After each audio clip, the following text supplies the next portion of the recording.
Hello friends, आज मैं आपके साथ कॉमर्स का एक और टॉपिक लेके आया हूँ। चैप्टर का नाम है फॉर्मेशन ऑफ अ कंपनी और टॉपिक का नाम है प्रमोशन। शुरू करने से पहले बता दूं कि इस चैप्टर के सारे लिंक्स आपको डिस्क्रिप्शन में मिल जाएंगे। चलिए शुरू करते हैं। The term promotion refers to the sum total of activities by which a business enterprise is brought into existence. जो प्रमोशन है उसका मतलब वो क्या है, काफी वाइड टर्म है। इसमें वो सारी एक्टिविटीज आ जाती हैं जिसमें एक बिजनेस एंटरप्राइज को पैदा किया जाता है। समझ गए ना बात? इसको और ज्यादा डिटेल में पढ़ेंगे। Promotion consist of the business operations by which a company is established. Promotion में वो सारी बिजनेस ऑपरेशंस आ जाते हैं जिसमें कंपनी को एस्टैब्लिश किया जाता है, कंपनी को अपने पैरों पे खड़ा किया जाता है, बेसिकली कंपनी को पैदा किया जाता है। ठीक है। इसमें क्या क्या आ जाता है? It is the process of planning and organizing the finances and other resources of business enterprise in the corporate form. Basically, इसमें क्या हो जाता है? पैसे का इंतजाम करना, ऑर्गेनाइज करना, प्लान करना, वो सारे काम करना जिससे एक कंपनी एग्जिस्टेंस में आ जाती है। ठीक है। ये सारा जो प्रोसेस है, प्लानिंग का प्रोसेस, ऑर्गेनाइजिंग का प्रोसेस, फाइनेंसेस अरेंज करने, सब कुछ अरेंज करना और कंपनी को रजिस्टर कराना, इन सारी चीजों को जब हम कर लेते हैं तो हम क्या देते हैं कि कंपनी का जो है प्रमोशन हो चुका है। ठीक है। अब जब भी आपको पेपर में आएगा तो अगर आप जो डेफिनेशंस हैं जो स्कॉलर्स ने दी हैं वो लिखेंगे तो आपके ऑब्वियसली अच्छे नंबर ही आएंगे। According to Gerstenberg, basically अलग अलग प्रोनाउंसिएशन हो सकती है इनकी। Promotion is the discovery of business opportunities and the subsequent organisation of funds, property and management ability into business concern for the purpose of making profit therefrom. जो Gerstenberg थे, उनका ये मानना था कि प्रमोशन क्या है? एक बिजनेस अपॉर्चुनिटी को डिस्कवर करना और उसको ऑर्गेनाइज करना, उसको फंड्स को मतलब फंड्स को अरेंज करना, प्रॉपर्टी को अरेंज करना या अपनी मैनेजमेंट एबिलिटी को अरेंज करके एक ऐसा बिजनेस खड़ा करना जो कि आपको प्रॉफिट दे। उस सारों को हम प्रमोशन, इन सारी एक्टिविटीज को हम प्रमोशन कहते हैं। नेक्स्ट, प्रोफेसर हैने क्या कहते थे? According to Professor Hane, promotion is the process of organizing and planning the finances of a business enterprise under the corporate form. उनका ये मानना था प्रमोशन एक ऐसा प्रोसेस है जिसमें हम कंपनी को ऑर्गेनाइज करते हैं, प्लान करते हैं फाइनेंसेस के बारे में और एक कंपनी को एक कॉर्पोरेट फॉर्म में लेके आते हैं। जो हमारा एक आइडिया था कि हम ये करेंगे, उसको प्रॉपर फॉर्म में लेके आ जाते हैं, उसको हम प्रमोशन कहते हैं। इस प्रोसेस को हम प्रमोशन कहते हैं। तो अब कंक्लूड करते हैं। The process of promotion begins with the conception of an idea from which the business is to be evolved and ends with the launching of the enterprise as a going concern. जो process of promotion है वो start हो जाता है जब हम एक business idea सोचते हैं अपने दिमाग में, और जब तक उस बिजनेस को एक रियलिस्टिक फॉर्म में लेके नहीं आ जाते, उस बिजनेस को एक रियलिस्टिक तरीके से लॉन्च नहीं कर देते, तब तक के जितने भी प्रोसेस होते हैं उन्हें प्रमोशन कहा जाता है। Person who perform the task of promotion is known as promoters और एंटरप्रेन्योर्स। वो लोग जो ये प्रमोशन का प्रोसेस करते हैं, ये पूरे पूरे कंपनी को लॉन्च करते हैं, लेके आते हैं, सोचते हैं, पैसा पूसा अरेंज करते हैं, उनको प्रमोटर्स या एंटरप्रेन्योर्स कहा जाता है। A promoter conceives the idea of a business enterprise, analyses it's prospects, work out a tentative scheme of organization, brings together the necessary resources of money, materials, machinery, and people and managerial ability and afloats an enterprise.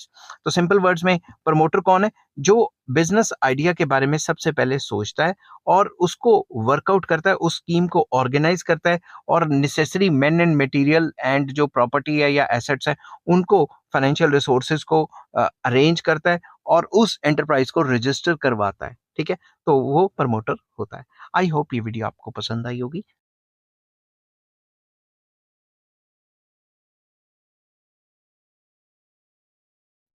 Hello friends, आज मैं आपके साथ commerce का एक और topic लेके आया हूँ। टॉपिक का नाम है प्रोसेस ऑफ प्रमोशन और चैप्टर का नाम है फॉर्मेशन ऑफ अ कंपनी।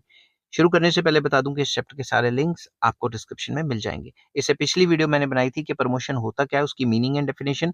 इस वीडियो में मैं डिस्कस करूंगा प्रोसेस ऑफ प्रमोशन क्या होता है। The main steps involve in the process of promotion are described as under. Main points हैं वो कुछ मैंने नीचे डिस्कस किए हैं, जिस हिसाब से आपने पेपर में लिखना है उसी हिसाब से मैंने लिखा हुआ है। Number 1, discovery of business idea. सबसे पहले हम सोचते हैं कि भाई आइडिया क्या है, एक डिस्कवर करते हैं कौन सी कोई नई चीज लेके आनी है। ठीक है। The process of business promotion begins with the conception of an idea और बिजनेस अपॉर्चुनिटी। सबसे पहले तो हम एक बिजनेस आइडिया या बिजनेस अपॉर्चुनिटी लेके आते हैं। The idea may relate to the starting of a new business or taking over an existing undertaking. ये आइडिया भी हो सकता है कि हम कोई नया बिजनेस स्टार्ट करें या फिर कोई एग्जिस्टिंग कंपनी है उसको टेक ओवर कर लें. The idea of starting a new business may come from an unsatisfied demand and unexploited resources and inferior product or from a new invention awaiting commercial exploitation. ये जो नया business idea है ये कहाँ से आता है? हमें दिखता है कि भाई ये पर्टिकुलर अनसेटिस्फाइड डिमांड है लोगों की, या अनएक्सप्लॉयटेड रिसोर्सेज पड़े हैं, या फिर ये पर्टिकुलर इंफीरियर गुड्स हैं, हम इनसे सुपीरियर बना सकते हैं, या फिर कोई नई इन्वेंशन आ जाती है जिसकी वजह से जो हमारा जो एक नया अपॉर्चुनिटी बन जाती है. ठीक है. At this stage, a preliminary analysis is also made to ensure that the idea deserves the time and cost of detailed investigation. तो बेसिकली एक प्रिलिमिनरी एनालिसिस निकाले जाते हैं, छोटे मोटे एनालिसिस निकाले जाते हैं इनिशियल स्टेजेस पे कि ये जो आइडिया ये भाई सक्सेसफुल रहेगा भी, इसका टाइम कितना लगेगा, इसका खर्चा खुर्चा कितना लगेगा, हमें कोई प्रॉफिट बनेगा भी. तो शुरुआती तौर पे हम एक प्रिलिमिनरी इन्वेस्टिगेशन कर लेते हैं.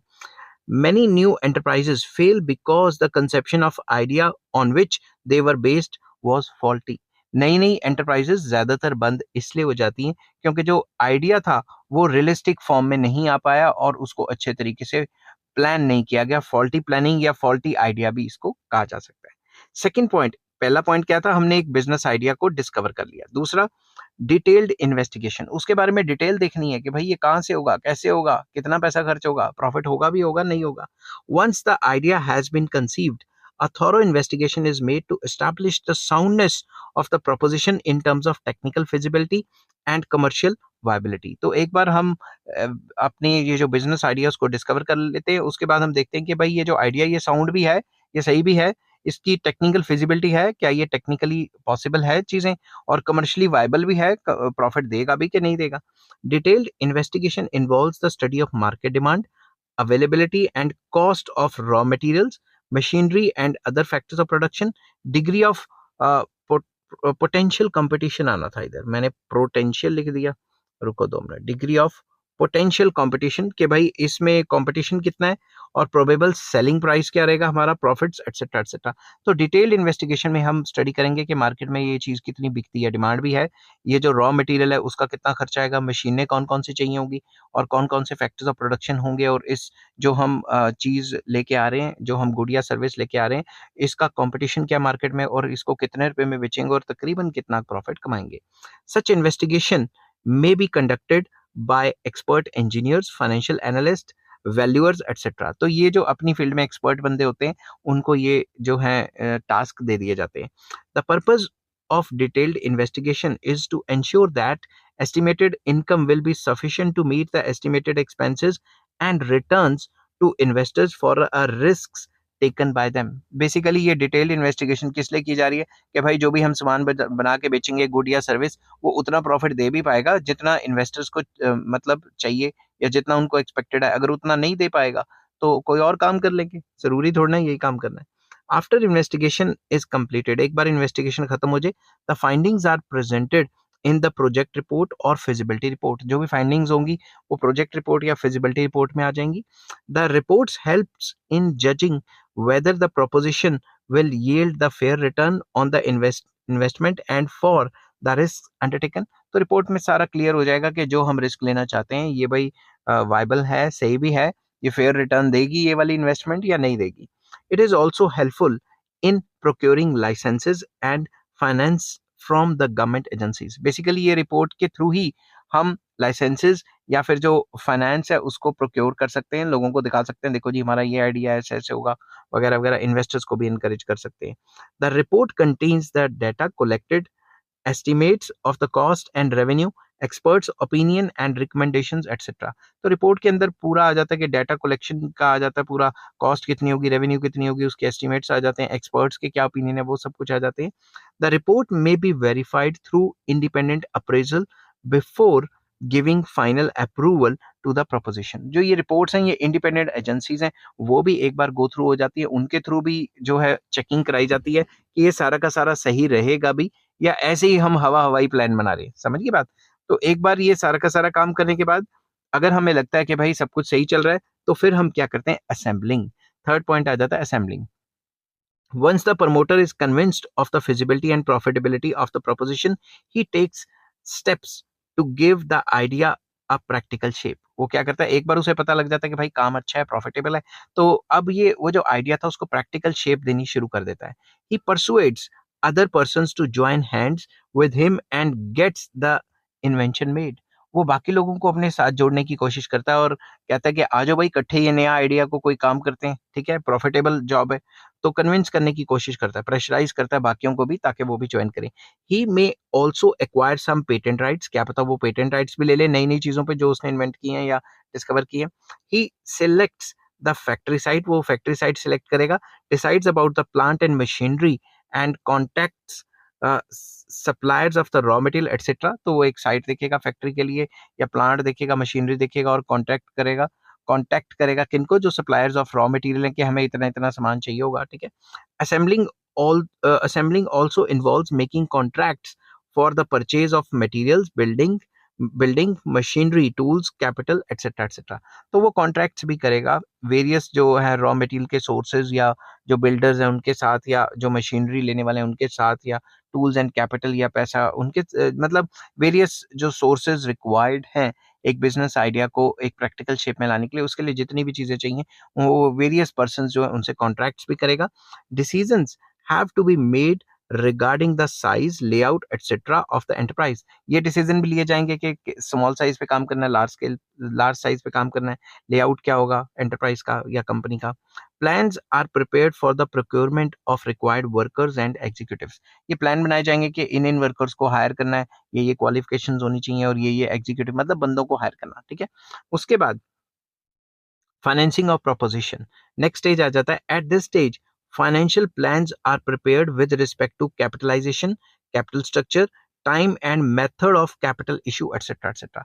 तो इसमें इस स्टेप में या इस स्टेज में फाइनेंशियल प्लान्स प्रिपेयर किए जाते हैं कि कहाँ से पैसा आएगा, कितना पैसा चाहिए होगा, कैसे कैसे हम कैपिटल इशू करेंगे वगैरह वगैरह, ठीक है.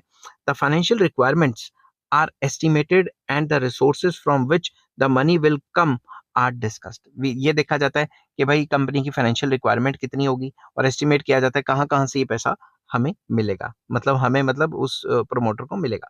The business proposition is presented to the public in the form of prospectus in order to persuade them that it deserves their financial support. Basically वो एक प्रोस्पेक्टस बनाएंगे जिसमें बिजनेस की काफी बढ़ा चढ़ा के बातें लिखी होंगी और उसमें इन्वेस्टर्स को जो है वो प्रेशराइज या परसुएट किया जाएगा कि देखो कितनी अच्छी कंपनी है, देखो कितना अच्छा बिजनेस आइडिया है, तुम हमारी कंपनी में इन्वेस्ट करो.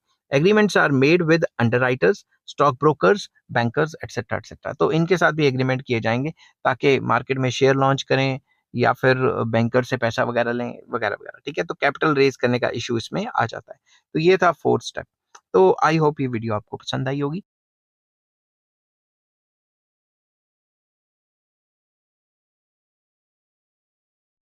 हेलो फ्रेंड्स, आज मैं आपके साथ कॉमर्स का एक और टॉपिक लेके आया हूँ और टॉपिक का नाम है प्रमोटर और चैप्टर का नाम है फॉर्मेशन ऑफ अ कंपनी और इस चैप्टर के सारे लिंक्स आपको डिस्क्रिप्शन में मिल जाएंगे. चलिए विदाउट वेस्टिंग एनी टाइम शुरू करते हैं. प्रमोटर क्या होता है ये डिस्कस करते हैं और जिस हिसाब से अपने पेपर में लिखना है मैंने उसी हिसाब से लिखा हुआ है. A promoter is an entrepreneur और businessman who gives birth to a business concern. Promoter एक ऐसा एंटरप्रेन्योर है या बिजनेसमैन है जो कंपनी को या बिजनेस को पैदा करता है. समझ गए बात. थिंकिंग जो बिजनेस का एक आइडिया होता है उसको रियलिस्टिक शेप में लेके आता है. अ प्रमोटर में बी एन इंडिविजुअल एक इंसान भी हो सकता है, अ फर्म एक कंपनी भी हो सकती है, एक फर्म भी हो सकती है, प्रमोटर कोई भी हो सकता है, ठीक है. अब जब भी आपको पेपर में प्रमोटर आता है तो आपको डेफिनेशन लिखनी बहुत जरूरी है क्योंकि उससे अच्छे नंबर आते हैं. According to S Francis Palmer, promoter means a person who originates the scheme of promotion of the company. Promoter एक ऐसा पर्सन है जो कि जो ओरिजिनेट करता है scheme of promotion of the company, company की जो स्कीम है मतलब एक आइडिया है उसको जनरेट करता है, ठीक है.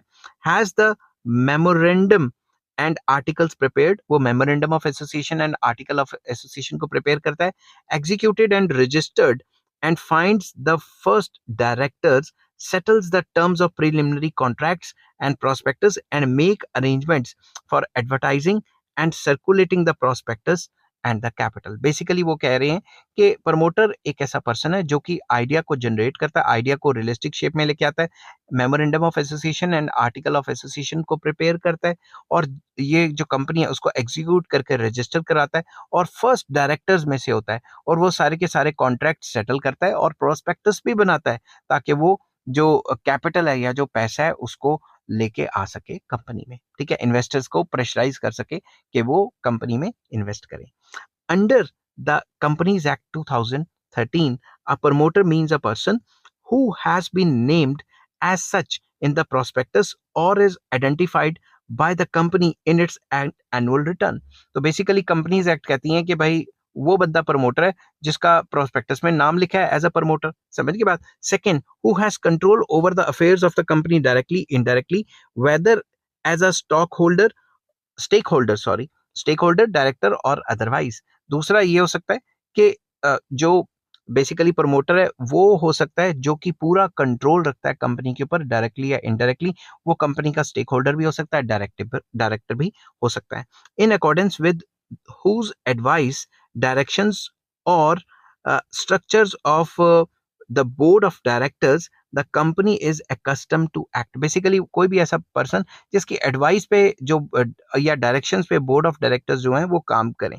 ठीक है, और हम एक्सपेक्ट कर सकते हैं a person who is merely acting in a professional capacity. तो हम ये भी कह सकते हैं कि वो अपनी प्रोफेशनल कैपेसिटी में भी काम कर सकता है। तो प्रमोटर एक प्रोफेशनल कंपनी भी हो सकती है जिसका मेन काम ही प्रमोट करना है कंपनीज को। समझ की बात, लेके आना है। तो अब कंक्लूजन करते हैं। Thus a promoter is one who undertakes to form a company with reference to a given object and set it in motion and takes the necessary steps to accomplish the purpose। Simple words में promoter एक ऐसा promoter जो है एक ऐसा बंदा है जो कि कंपनी को एक रियलिस्टिक फॉर्म में लेके आता है, कंपनी के ऑब्जेक्टिव्स रखता है और नेसेसरी स्टेप्स लेता है ताकि वो आइडिया को एकदम रियलिस्टिक वे में आके कंपनी को फॉर्म कर सके फिजिकल शेप में। ठीक है, he conceives a business opportunity and assembles resources for giving practical shape of to the opportunity। वो क्या करता है, जो बिजनेस की जो अपॉर्चुनिटी है उसके लिए रिसोर्सेज को असेंबल करता है और बिजनेस को प्रैक्टिकल शेप में लेके आता है। जो भी वो अपॉर्चुनिटी देखता है उसको प्रैक्टिकल शेप में लेके आता है। In order to perform the task of promotion successfully a promoter must have several essential qualities. अब प्रमोटर के अंदर काफ़ी क्वालिटीज़ होनी चाहिए। उसके बारे में बताया कि भाई वो फर्टाइल इमेजिनेशन होनी चाहिए उसकी, और साउंड जजमेंट होनी चाहिए, इनिशिएटिव लेके काम करे, रिसोर्सफुलनेस हो, पैसा-पूसा हो उसके पास, ठीक है ना? Organising ability and the main qualities of a successful promoter. मतलब एक अच्छे दिमाग का होना चाहिए, काफ़ी चंट-चालाक होना चाहिए ताकि वो, और पैसे वाला भी होना चाहिए ताकि वो कंपनी को अच्छे से लॉन्च कर सके।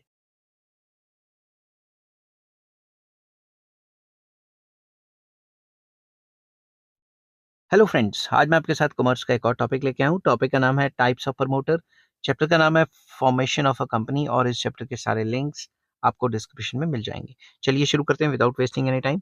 The promoters may be of the following types. Number one, ये आपको एक एक नंबर में अलग से भी आ सकता है।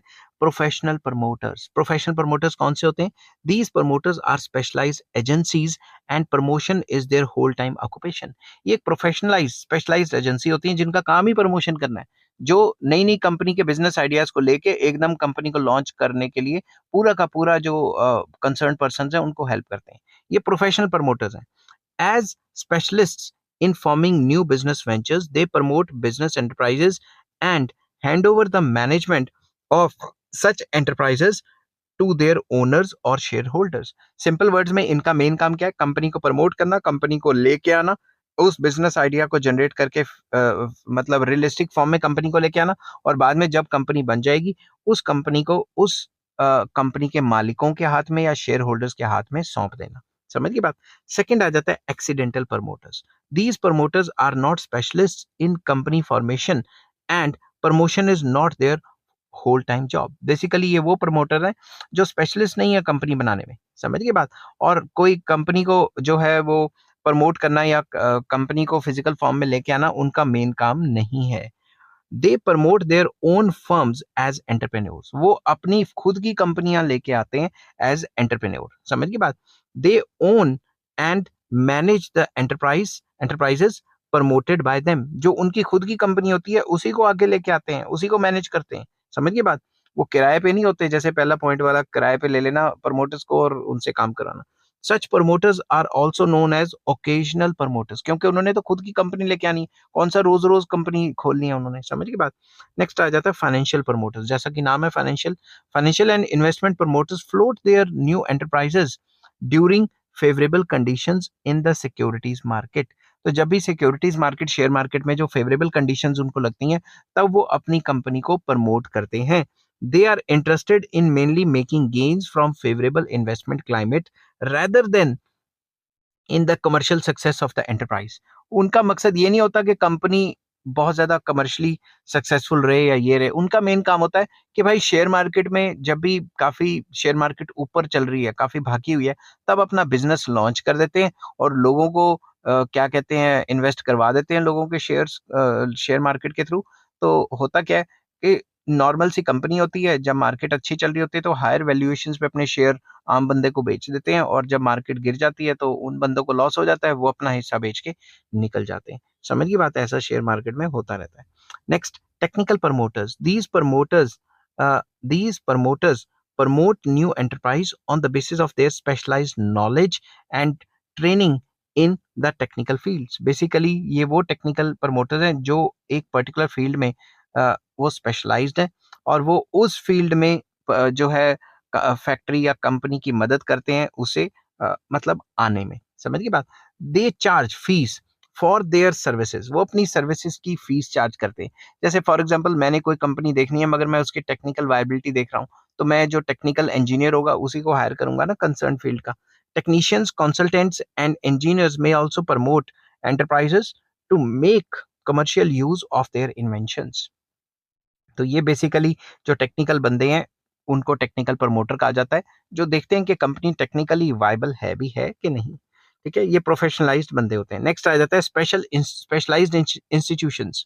Industrial development bank of India, जिसको आईडीबीआई कहते हैं, national industrial development corporation and several other specialized institutions provide technical, managerial and financial assistance for the promotion of new enterprises। ये जो मैंने organizations बताई हैं, ये भी specialized institutions हैं जो कि नई नई enterprise को आने में काफी ज्यादा assistance या help, financial help provide करते हैं, पैसा provide करते हैं।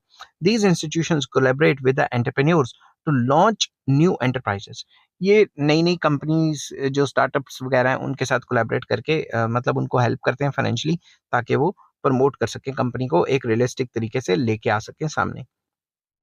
Many of them have set up merchant banking divisions to provide services for launching new enterprises। इनमें में से ज्यादातर जो इंस्टीट्यूशंस हैं उन्होंने सेटअप किया हुआ अपना मर्चेंट बैंकिंग डिवीजन, एक अलग से डिवीजन सेटअप की हुई है, जिसकी मदद से वो कर सकते हैं, क्या कर सकते हैं, जो जो नई नई कंपनी आ रही हैं उनको जो है हेल्प आउट कर सकते हैं। ठीक है, नेक्स्ट आ जाता है गवर्नमेंट। गवर्नमेंट भी एक प्रमोटर है। Since independence the government of India has emerged a big promoter of industrial and commercial undertakings. Government भी तो प्रमोट करती है बिजनेस को। It has promoted several enterprises in diverse fields of economic activity ranging from foreign trade to machine tools and heavy electricals। Government ने भी तो कई कंपनियां खोली हैं, गवर्नमेंट भी तो प्रमोटर है एक टाइप की। स्टेट गवर्नमेंट्स ऑल्सो का मैंने ये क्यों लिख दिया A capital, state government also acts as a promoter. State government भी एक टाइप का प्रमोटर है। स्टेट गवर्नमेंट्स भी जो जो अपनी कंपनियां खोलती हैं स्टेट लेवल पे, वो भी जो है वो प्रमोटर का काम करती हैं। तो बेसिकली एक आइडिया लेके आना, फिर उसको लॉन्च करना, मार्केट में पैसे पूसे डालना, ये यही तो काम होता है ना प्रमोटर का। तो ये सारे टाइप्स ऑफ प्रमोटर से।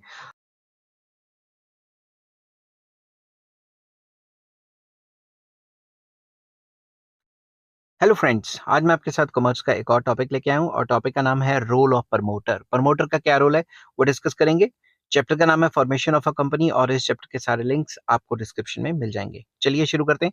Promoter is a kingpin of the business world and his role is very vital. Promoter एक मेन चीज है बिजनेस वर्ल्ड में, और उसका जो रोल है काफी इंपॉर्टेंट है। The promoter takes the initiative of starting a company, opens business opportunities for profitable investment and assembles the necessary persons and resources। Basically promoter का मेन मकसद तो यही होता है ना कि एक कंपनी को खोलना और जितनी भी बिजनेस अपॉर्चुनिटीज हैं उनको प्रॉफिटेबल तरीके से लेके आना और प्रॉफिटेबल इन्वेस्टमेंट कराना और मैन एंड मटेरियल को असेंबल करके एक प्रॉपर बिजनेस अपॉर्चुनिटी में कन्वर्ट करना. A promoter performs several functions which are as under, yeah, as follows. Number one, conceiving an idea of setting up a business in the form of a joint stock company. Main मकसद क्या होता है कि एक business idea को लेके आओ, एक बिजनेस को एस्टैब्लिश करो और उसको जॉइंट स्टॉक कंपनी का जो है शेप दे दो ताकि मार्केट में शेयर्स वगैरह आए तो शेयर की सेल परचेज हो और कंपनी की काफी बढ़ाई चढ़ाई हो जाए. ठीक है. नेक्स्ट आ जाता है second point, making preliminary investigations to judge the future prospects and economic worth of a business. Basically preliminary investigation करना कि भाई फायदेमंद रहेगा भी ये काम करना कि नहीं रहेगा, और अगर प्रीलिमिनरी इन्वेस्टिगेशंस में हमें लगता है कि काम अच्छा चलेगा फिर हम थर्ड पॉइंट पे आ जाएंगे, कंडक्टिंग डिटेल्स इन्वेस्टिगेशंस. ठीक है, डिटेल इन्वेस्टिगेशंस करेंगे, डिटेल्स नहीं आना था यहाँ पे, डिटेल इन्वेस्टिगेशंस आना था. डिटेल मैं पेन से लिख देता हूँ. detailed investigations and verification to ensure that the proposal is practicable and profitable. तो फिर डिटेल कंडक्ट करेंगे, इन्वेस्टिगेट थॉरली इन्वेस्टिगेशंस करेंगे, वेरीफाई करेंगे कि भाई ये प्रपोजल प्रैक्टिकेबल है भी है कि हमने कोई ऐसी बात सोच ली जो प्रैक्टिकली पॉसिबल ही नहीं है, या प्रॉफिटेबल है भी है कि नहीं. Bringing together various persons who agree to associate in the business and share business responsibilities.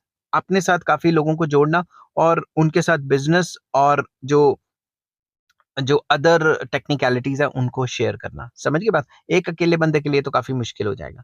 Next point आ जाता है preparing various documents and get company incorporated. Various documents like MOA, AOA, वो क्या होता है मैं आपको पूरा डिटेल में डिस्कस करूंगा. Memorandum of association, article of association, उसके ऊपर अलग से वीडियो आएगी. वो सारे डॉक्यूमेंट्स को प्रिपेयर करना और कंपनी को रजिस्टर करवाना. नेक्स्ट आ जाता है entering into contracts relating to purchase of various assets, acquiring rights and hiring employ. Simple words में कॉन्ट्रैक्ट्स जो है कॉन्ट्रैक्ट्स करना और परचेज वगैरह करना एसेट्स को, और जो राइट्स मतलब जो एक्वायरिंग राइट्स, एक पर्टिकुलर चीज को हायर करने के राइट्स वगैरह लेना या कॉन्ट्रैक्ट्स कर लेना सिंपल वर्ड्स में, और एम्प्लॉयज को हायर करके काम कराना. ठीक है. नेक्स्ट आ जाता है raising the necessary capital and other funds. जो भी कंपनी को चलाने के लिए पैसा है उसको अरेंज करना. और last step launching the enterprise as a going concern. Company को ऐसे लॉन्च करना कि लगातार कंपनी चलती रहे, ये ना हो कि कंपनी का बैंड बज जाए. ठीक है. तो ये थे आपके जो प्रमोटर्स हैं उनका रोल या इंपॉर्टेंस भी आप कह सकते हो. जिस हिसाब से पेपर में लिखना था मैंने उसी हिसाब से पॉइंट वाइज लिखा हुआ है.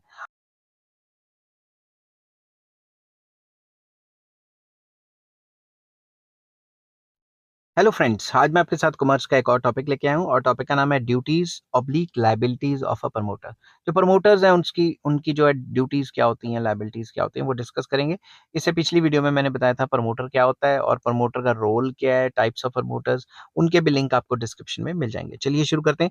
फॉलोइंग आर सम ड्यूटीज और liabilities of a promoter. Number one, to disclose all या full details of the nature and extent of money taken by him in the process of promotion. Promotion के time पे उसने कहाँ कहाँ से पैसा इकट्ठा किया उसका पूरा डिटेल देना जरूरी है. To deposit all money received on the behalf of company in the company's bank account. उसने डिफरेंट इन्वेस्टर से जितना भी पैसा इकट्ठा किया है प्रमोशन के दौरान, वो प्रमोटर की लाइबिलिटी है, उसकी रिस्पॉन्सिबिलिटी है कि वो सारा पैसा कंपनी के बैंक अकाउंट में डाले, खुद ना खा जाए. समझ गई बात. To refrain from selling his own property to company at unreasonable high prices. ऐसा बिल्कुल ना करे कि कंपनी को अपनी प्रॉपर्टी डबल ट्रिपल रेट पे बेच दे. समझ के बाद खुद भी प्रॉफिट कमा ले, ऐसा नहीं होना चाहिए. To exercise due care and intelligence in the work of promotion. Promotion के काम में प्रमोटर जो ड्यू केयर एंड इंटेलिजेंस जो है उसका सहारा ले. ऐसे ना कहे जी मुझे तो पता ही नहीं था, गलती होगी, इस टाइप का कुछ ना करे कि लोगों को या इन्वेस्टर्स को बेवकूफ बनाने के लिए कोई ऐसा उल्टा पुल्टा काम ना करे. ठीक है. उसके बाद नेक्स्ट आ जाता है to act without deceit. Deceit basically होता है या मिसफियंस होता है, चालाक ना बने, धोखेधड़ी ना दे. ठीक है. या breach of trust towards the company, ऐसा कोई गलत काम ना करे. समझ की बात. उसके बाद the to surrender any secret profits made to the company. अगर कंपनी को कोई भी सीक्रेट प्रॉफिट हुए हैं वो अपनी जेब में ना डाले, कंपनी को डिपॉजिट कराए. ठीक है. To be personally liable for preliminary contracts till these contracts are approved by the company. जब तक ये कंपनी जो कॉन्ट्रैक्ट्स हैं वो अप्रूव नहीं कर देती तब तक जो भी उसने कॉन्ट्रैक्ट बनाए हैं उसके लिए वो खुद ही लायबल रहे. To pay compensation to those who have invested money in the company on the basis of untrue statements और मिसरिप्रेजेंटेशन इन द प्रोस्पेक्टस। अगर उसने प्रोस्पेक्टस में मतलब अपनी कंपनी की बहुत बढ़ाई चढ़ाई कर दी, उस प्रोस्पेक्टस को देख के इन्वेस्टर ने पैसा इन्वेस्ट कर दिया और एक्चुअल में कोई और ही सीन चल रहा था कंपनी के अंदर, तो जो भी लॉस हुआ इन्वेस्टर्स को वो उसे ही कंपनसेट करना पड़ेगा। To be liable for failure to comply with legal formalities, अगर कंपनी ने कोई भी लीगल फॉर्मेलिटीज को फॉलो नहीं किया तो भाई उसी के ऊपर एक्शन होगा।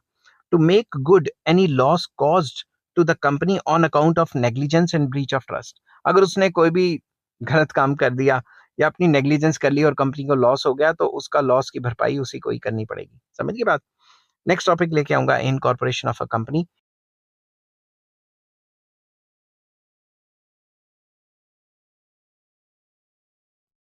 हेलो फ्रेंड्स, आज मैं आपके साथ कॉमर्स का एक और टॉपिक लेके आया हूँ और टॉपिक का नाम है incorporation of a company. Chapter का नाम है फॉर्मेशन ऑफ अ कंपनी और इस चैप्टर के सारे लिंक्स आपको डिस्क्रिप्शन में मिल जाएंगे। चलिए शुरू करते हैं। A company being an artificial person comes into existence through the incorporation. एक कंपनी जो कि एक आर्टिफिशियल पर्सन होती है वो एग्जिस्टेंस में आती है जब उसकी इनकॉर्पोरेशन की जाती है। समझ गए बात। Incorporation implies the registration of the company as a body corporate with the registrar of the companies. Incorporation का मतलब है कि कंपनी को रजिस्टर कराना। रजिस्ट्रार ऑफ द ऑफिसर्स, जो रजिस्ट्रार ऑफ द कंपनीज हैं, उनके वहां पे जाके कंपनी को रजिस्टर कराना। ठीक है, तो कुछ लोग कहते हैं कि इनकॉर्पोरेशन का मतलब होता है कंपनी को पैदा करना, मतलब उसको शेप में लेके आना। ठीक है, it is the legal process through which an enterprise obtains recognition as a separate legal entity. ये एक ऐसा लीगल प्रोसेस है जिसके थ्रू जो कंपनी होती है वो एक सेपरेट लीगल एंटिटी बन जाती है। ठीक है, a company is said to be incorporated when it receives the certificate of incorporation. और वो सेपरेट लीगल एंटिटी कब बनती है या इनकॉर्पोरेटेड उसे कब कहा जाता है, जब उसको सर्टिफिकेट ऑफ इनकॉर्पोरेशन मिल जाता है। Incorporation involves the following steps. तो इसमें कौन कौन से स्टेप्स आते हैं? Number one, approval of name. Before the registration of a company it is essential to obtain the approval of the registration of companies regarding the proposed name of the company. सबसे पहले incorporation मतलब registration करवाने से पहले ये काफी जरूरी होता है कि रजिस्ट्रार ऑफ द कंपनी से जाके नेम का अप्रूवल लिया जाए। नेम वो नहीं रखना जो किसी और ने रखा हुआ है, अपना खुद का नाम रखो ना, कोई यूनिक सा। ठीक है, for this purpose an application is made to the registrar. इस पर्पज के लिए रजिस्ट्रार को एक एप्लीकेशन दी जाती है कि मैं ये नाम रखना चाहता हूँ। तो उसके बाद क्या होता है? Filing of documents. An application for registration of the companies is made to registrar of the companies. एक एप्लीकेशन दी जाती है रजिस्ट्रार ऑफ द कंपनीज को। The application should be in prescribed form and the following document should be submitted along with the application। तो application के साथ साथ application एक प्रिस्क्राइब फॉर्म, जो गिवन फॉर्म होती है कंपनीज एक्ट के अंडर, उस हिसाब से हमें देनी होती है और फॉलोइंग डॉक्यूमेंट जमा करवाने होते हैं। कौन कौन से? ए, मेमोरेंडम ऑफ एसोसिएशन, जिसको एमओए भी कहा जाता है, ड्यूली साइंड एंड स्टैम्प्ड। उस पे साइंस भी होने चाहिए और स्टैंपिंग भी होनी चाहिए। It must be signed by at least 7 persons in case of a public company and by at least 2 persons in case of a private company। तो अगर कोई पब्लिक कंपनी है तो कम से कम 7 बंदे उस पर साइन करेंगे और प्राइवेट कंपनी है तो कम से कम 2 बंदे साइन करेंगे। बेसिकली प्रमोटर्स होते हैं। तो बी आ जाता है आर्टिकल ऑफ एसोसिएशन। अब मैंने मेमोरेंडम ऑफ एसोसिएशन और आर्टिकल ऑफ एसोसिएशन को डिटेल में डिस्कस करना है, उसके लिंक्स भी आपको डिस्क्रिप्शन में मिल जाएंगे। आर्टिकल्स ऑफ एसोसिएशन, जिसको एओए कहते हैं, duly signed by the signatories of MOA and properly stamped. ये भी जो एमओए के सिग्नेचरीज हैं वो साइन करेंगे और ड्यूली स्टैम्प भी होना चाहिए। A private company must file its own article of association. एक जो प्राइवेट कंपनी है वो अपना खुद का आर्टिकल ऑफ एसोसिएशन फाइल करेगी, but a public company may not prepare and file its own article of association. जो पब्लिक कंपनी है वो अपना आर्टिकल ऑफ एसोसिएशन मतलब उसके पास जरूरी नहीं है प्रिपेयर करना। If it does not file its article of association, the model articles as a set in table A of the companies act will be applicable. अगर वो खुद का आर्टिकल ऑफ एसोसिएशन नहीं लेके आती तो कंपनीज एक्ट के अंडर जो टेबल ए होता है उसके अंदर वेरियस सेट्स ऑफ जो आर्टिकल्स ऑफ एसोसिएशन होते हैं उनमें में से कोई अडॉप्ट कर सकती है। समझ के बात। थर्ड आ जाता है a declaration in the prescribed form by the advocate, a chartered accountant, cost accountant और company secretary in practice who is engaged in the formation of the company and by a person named in article of association as a director, manager or secretary of the company, that all the requirements of this act and the rules made thereunder in respect of registration and matters precedent or incidental thereto have to be complied with. तो एक declaration देनी पड़ेगी, एक application देनी पड़ेगी, वो advocate दे सकते हैं, सीए दे सकते हैं, कॉस्ट अकाउंटेंट या सेक्रेटरी कंपनी के दे सकते हैं, और डायरेक्टर, मैनेजिंग डायरेक्टर हो या फिर क्या कहते हैं मैनेजर हो, सेक्रेटरी हो, कोई भी दे सकता है कि भाई हमने जो भी रूल्स रेगुलेशन है उसको फॉलो किया है, और रजिस्ट्रेशन के टाइम पे जो भी गिवन चीजें थी हमने वो सारी की सारी हमने फॉलो की हैं, ठीक है। तो उसके लिए एक डिक्लेरेशन देनी पड़ेगी, ठीक है।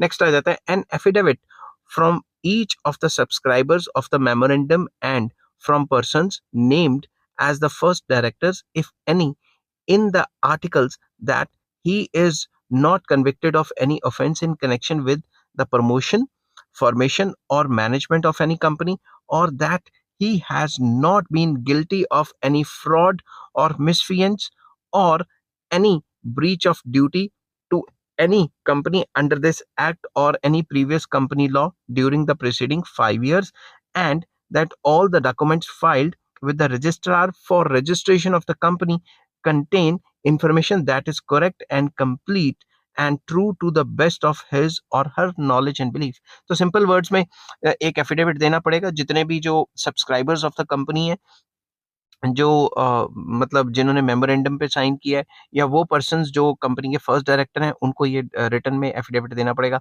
कि भाई मैंने पुराने पिछले साल 5 सालों में मेरे खिलाफ कोई कंप्लेंट नहीं है, पिछले 5 सालों में मैंने कोई बेईमानी की नहीं की, प्रमोशन के एक्ट के अंदर किसी और कंपनी को करने में कोई बेईमानी वगैरह नहीं की, और मेरे को जो है गिल्टी नहीं पाया गया।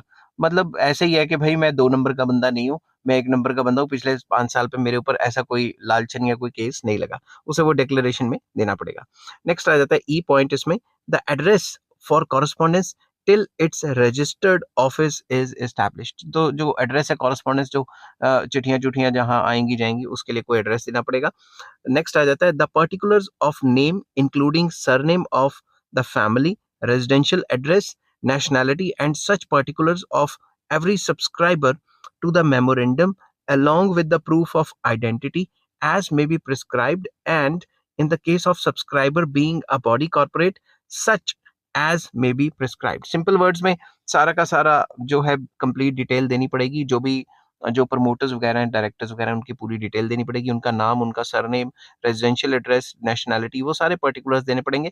और इन केस अगर कोई भी जो प्रमोटर है वो एक कंपनी है, तो उस केस में भी जो भी डिटेल्ड रिक्वायरमेंट्स हैं वो सारी की सारी फुलफिल करनी पड़ेंगी।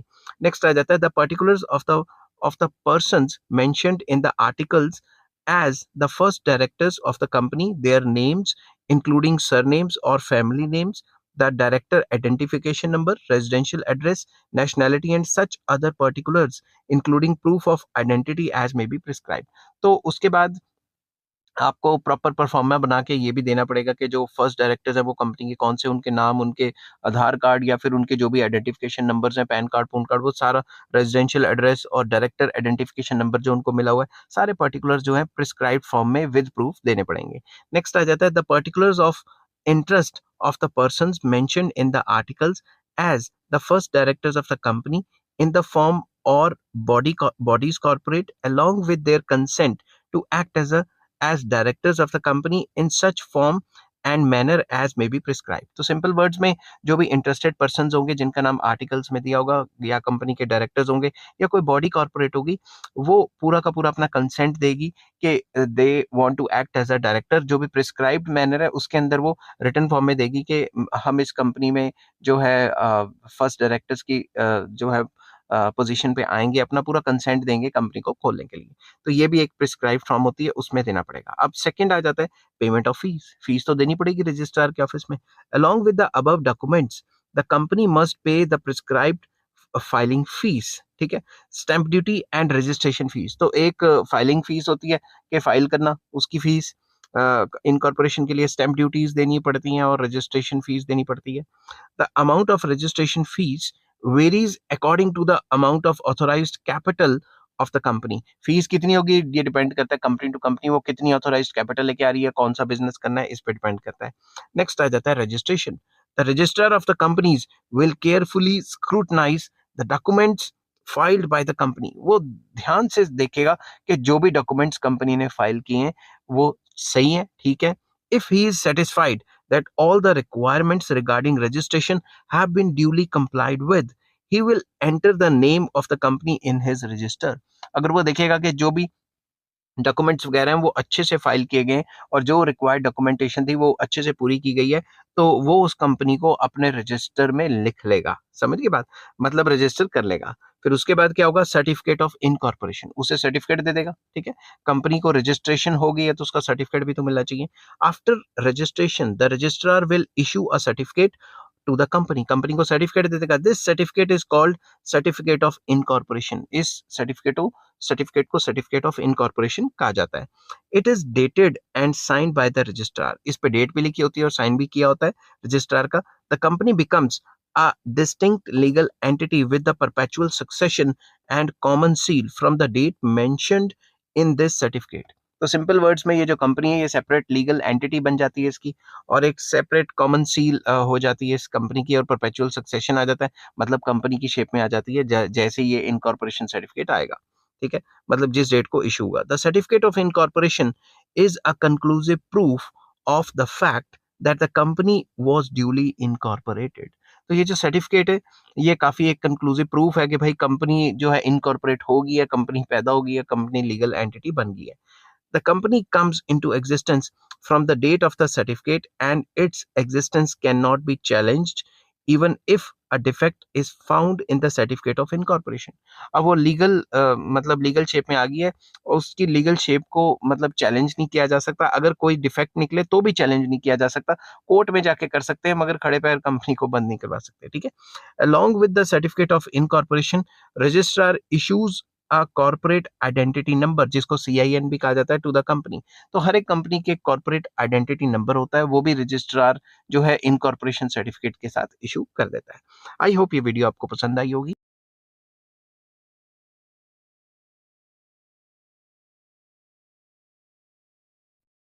हेलो फ्रेंड्स, आज मैं आपके साथ कॉमर्स का एक और टॉपिक लेके आया हूँ और टॉपिक का नाम है कमेंसमेंट ऑफ बिजनेस। चैप्टर का नाम है फॉर्मेशन ऑफ अ कंपनी और इस चैप्टर के सारे लिंक्स आपको डिस्क्रिप्शन में मिल जाएंगे। चलिए शुरू करते हैं। A private company can commence business immediately after getting the certificate of incorporation। जब भी सर्टिफिकेट ऑफ इनकॉर्पोरेशन मिलेगा किसी भी प्राइवेट कंपनी को, वो फटाफट से अपना काम शुरू कर सकती है। अब ये मतलब सर्टिफिकेट ऑफ इनकॉर्पोरेशन क्या होता है ये मैंने पिछली वीडियो में डिस्कस किया गया है। आप सारे लिंक्स डिस्क्रिप्शन में जाके चेक करके नंबर वाइज पढ़ेंगे तो आपको अच्छे से समझ आएगा। But a public limited company having a share capital and issuing of prospectus cannot start its business immediately after the incorporation। दूसरी तरफ प्राइवेट कंपनी तो शुरू कर सकती है मगर दूसरी तरफ जो भी पब्लिक कंपनी है जो जो शेयर कैपिटल से शुरू होगी उसको प्रोस्पेक्टस इशू करना पड़ता है। वो इमीडिएटली सर्टिफिकेट ऑफ इनकॉर्पोरेशन के बाद अपना काम शुरू नहीं कर सकती। It must obtain the certificate of business, उसको सर्टिफिकेट ऑफ बिजनेस भी लेना पड़ता है। In order to obtain the certificate of business, company must file with registrar of companies the following documents। तो इस सर्टिफिकेट को लेने के लिए उस पब्लिक कंपनी को फॉलोइंग डॉक्यूमेंट्स रजिस्ट्रार के ऑफिस में जमा करवाने पड़ते हैं। कौन कौन से हैं? A declaration bye a director in such form and verified in such a manner as may be prescribed that every subscriber to the memorandum of association paid the value of the shares agreed to be taken by him and paid up share capital of the company is not less than 5 lakh rupees in case of public company and not less than 1 lakh rupees in case of private company on the date of making this declaration। तो थोड़ा लंबा हो गया इसको short कर देता हूँ कि जितने भी उसके डायरेक्टर हैं उनको एक प्रिस्क्राइब फॉर्म में देना पड़ेगा, डायरेक्टर्स को, सब्सक्राइबर्स को, जिनके नाम मेमोरेंडम ऑफ एसोसिएशन में लिखे हुए हैं कि भाई जितने भी उनके शेयर्स हैं उन्होंने फुली पेड अप कर लिया और जो उनका जो पेड कैपिटल है वो 5 लाख से कम नहीं होना चाहिए। समझ की बात। और इन केस ऑफ प्राइवेट कंपनी ये 1 लाख होता है, ठीक है। तो उनको डिक्लेरेशन देनी पड़ेगी। The company has filed with the registrar a verification of its registered office within a period of 30 days of its incorporation in such a manner as may be prescribed. Simple words में registrar को देना पड़ेगा कि भाई हमारा ये registered office है, with in 30 days complete address देना पड़ेगा, ठीक है। और ये सारी रिक्वायरमेंट्स पूरी हो जाती हैं तो वो सर्टिफिकेट इशू कर सकता है। The registrar of the companies will scrutinize करेगा, देखेगा भाई अच्छे से है documentation these documents, and if he और she is satisfied then they are in order. ही मतलब जो प्रॉपर ऑर्डर में लगे हुए डॉक्यूमेंट्स या प्रॉपर कोई मिसिंग नहीं है, देन ही और she shall issue a certificate of commencement of the business, तो वो बिजनेस को शुरू करने का एक सर्टिफिकेट इशू कर देंगे। The company becomes entitled to start its business with effect from the date mentioned in this certificate, तो पब्लिक कंपनी जो इस सर्टिफिकेट में डेट मेंशन्ड है उसके हिसाब से काम शुरू कर देगी। प्राइवेट कंपनी को जैसे ही इनकॉर्पोरेशन मिला वो काम कर सकती है।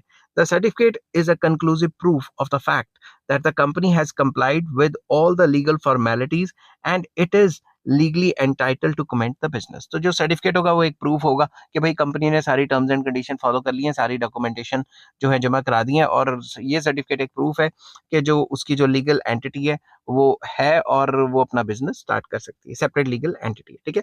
आई होप ये छोटी सी वीडियो आपको पसंद आई होगी। पेपर में किस हिसाब से लिखनी है मैंने उसी हिसाब से बताई है।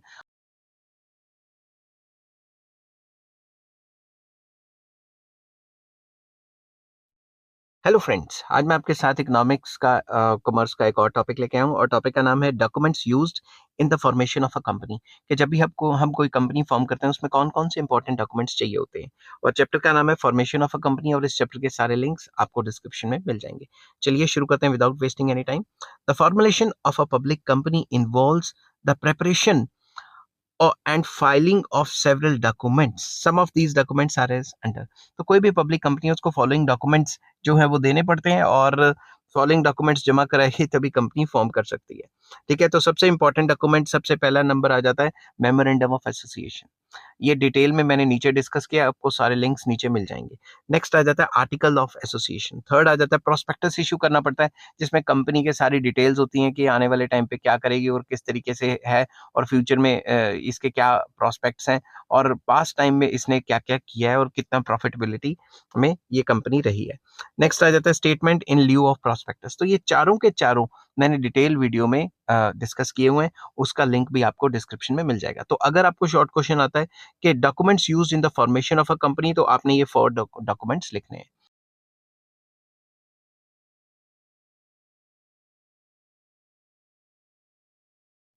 हेलो फ्रेंड्स, आज मैं आपके साथ कॉमर्स का एक और टॉपिक लेके आया हूँ, और टॉपिक का नाम है मेमोरेंडम ऑफ एसोसिएशन, जिसको एमओए भी कहा जाता है।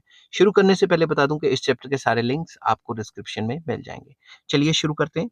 द मेमोरेंडम ऑफ एसोसिएशन, जिसको एमओए कहा जाता है, is the most important document of the company. ये सबसे इंपॉर्टेंट डॉक्यूमेंट है कंपनी का। इट डिफाइंस द ऑब्जेक्ट्स, मतलब objectives and powers of a company and companies relationship with the outside world. तो मेमोरेंडम ऑफ एसोसिएशन में define किया जाता है कि कंपनी के मेन ऑब्जेक्टिव्स क्या होंगे, कंपनी की पावर्स क्या होंगी, और कंपनी का आउटसाइड वर्ल्ड से क्या रिलेशन रहेगा, ठीक है। अब कुछ डेफिनेशंस लिखनी भी जरूरी है, क्योंकि डेफिनेशंस लिखोगे तभी अच्छे नंबर आएंगे। According to Lord Macmillan, the memorandum of association sets out the constitution of the company. उनका ये मानना है कि मेमोरेंडम ऑफ एसोसिएशन में कंपनी का कॉन्स्टिट्यूशन लिखा होता है। तो कंपनी के कॉन्स्टिट्यूशन क्या होता है कि कंपनी क्या करेगी, कैसे करेगी, क्या रूल्स रेगुलेशन है, सब कुछ। According to Lord Keynes, Keynes मतलब वो वाला केन्स नहीं है जो इकोनॉमिक्स में होता है। The memorandum of association of a company is it's charter and defines the limitations of the powers of the company. उनका ये मानना है कि ये जो एमओए है वो एक कंपनी का चार्टर है, जिसके अंदर कंपनी की लिमिटेशंस और पावर्स के बारे में कहा जाता है, ठीक है। Next, it contains the fundamental condition upon which alone the company is allowed to be incorporated. तो इसी के अंदर फंडामेंटल कंडीशंस दी होती हैं कि कंपनी को इनकॉर्पोरेट करने के लिए क्या क्या पावर्स हैं, कंपनी क्या क्या कर सकती है, सारे के सारा जो है इसके अंदर मटेरियल और कंडीशंस दी होती हैं। अब कंक्लूजन करते हैं। Memorandum thus serves as the foundation on which the superstructure of a company is raised. तो मेमोरेंडम एक सुपर स्ट्रक्चर की एक मतलब स्ट्रक्चर की तरह होता है जिसपे पूरी की पूरी कंपनी खड़ी होती है, ठीक है। The purpose of memorandum of association is to enable the shareholders, creditors and others who deal with the company to know its permitted range of activities. तो इसका मेन मकसद क्या है कि जो भी शेयर होल्डर्स हैं, क्रेडिटर्स हैं या कोई भी जो अदर पर्सन्स है जो कंपनी से रिलेटेड है, उनको ये पूरा का पूरा पता होना चाहिए कि कंपनी क्या एक्टिविटीज कर सकती है और कंपनी की परमिटेड रेंज ऑफ एक्टिविटीज क्या है, क्या क्या काम कर सकती है, क्या क्या पावर्स है. Any act of the company beyond the powers mentioned in the memorandum is said to be ultra wires and therefore not binding on the company. तो सिंपल वर्ड्स में कोई भी एक्ट जो मेमोरेंडम ऑफ एसोसिएशन में लिखे हैं उससे बाहर करेगी तो उसे अल्ट्रा वायर्स कहा जाएगा. अल्ट्रा वायर्स मतलब ये करना नहीं चाहिए था, कुछ ज्यादा ही कर दिया. समझ की बात, जो मतलब हैसियत में नहीं था और उससे ज्यादा कर दिया. ठीक है, और वो कंपनी की बाइंडिंग भी नहीं रहेगा. Memorandum should be in printed form, divided into paragraphs, numbered consecutively, signed by each subscriber and duly attested by the witness. तो सिंपल वर्ड्स में ये प्रॉपर प्रिंटेड फॉर्म में होना चाहिए, पैराग्राफ्स में होना चाहिए, पैराग्राफ नंबर वाइज होने चाहिए या नंबर्ड में होने चाहिए, और जितने भी सब्सक्राइबर्स हैं वो सारे के सारे इसको साइन करेंगे. ठीक है, और विटनेस के भी साइन होने चाहिए. Memorandum is a public document and its copies have to be supplied upon the request on the payment of a nominal charge. Simple words में एक पब्लिक डॉक्यूमेंट है, एक नॉमिनल सा चार्ज देंगे कंपनी को तो वो अपना मेमोरेंडम ऑफ एसोसिएशन प्रोवाइड करवा देगी. ठीक है, great care should be taken in preparing memorandum of association because a company cannot go beyond the limits laid down in the memorandum.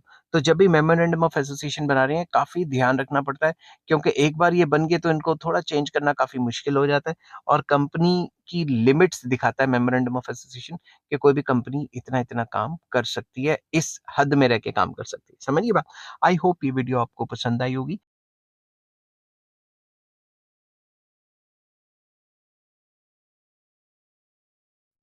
Hello friends, आज मैं आपके साथ कॉमर्स का एक और टॉपिक लेके आया हूँ और टॉपिक का नाम है importance of memorandum of association.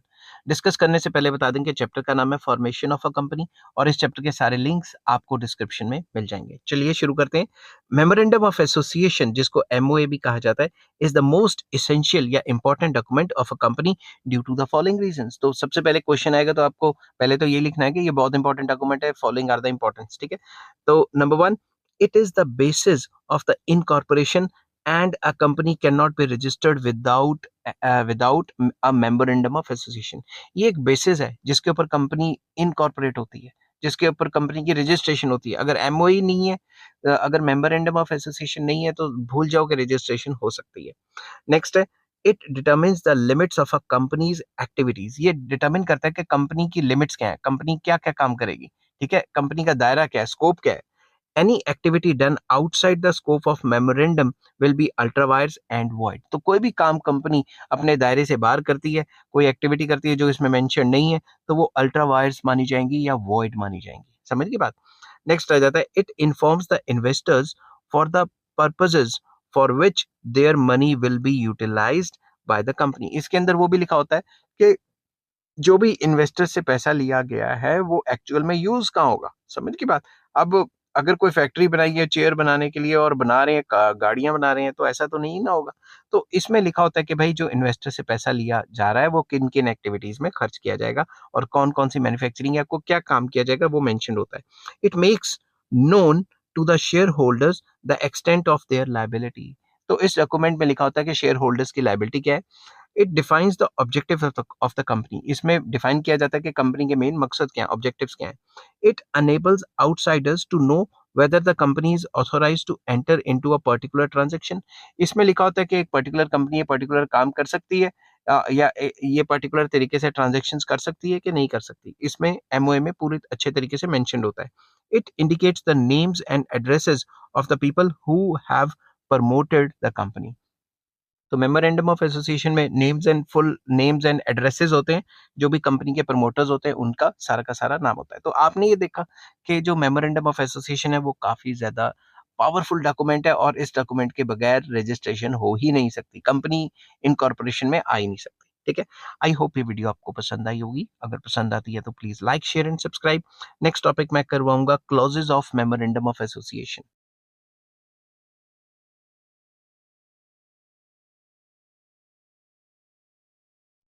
Hello friends, आज मैं आपके साथ कॉमर्स का एक और टॉपिक लेके आया हूँ और टॉपिक का नाम है clauses of memorandum of association. और चैप्टर का नाम है फॉर्मेशन ऑफ अ कंपनी और इस चैप्टर के सारे लिंक्स आपको डिस्क्रिप्शन में मिल जाएंगे। चलिए शुरू करते हैं without wasting any time.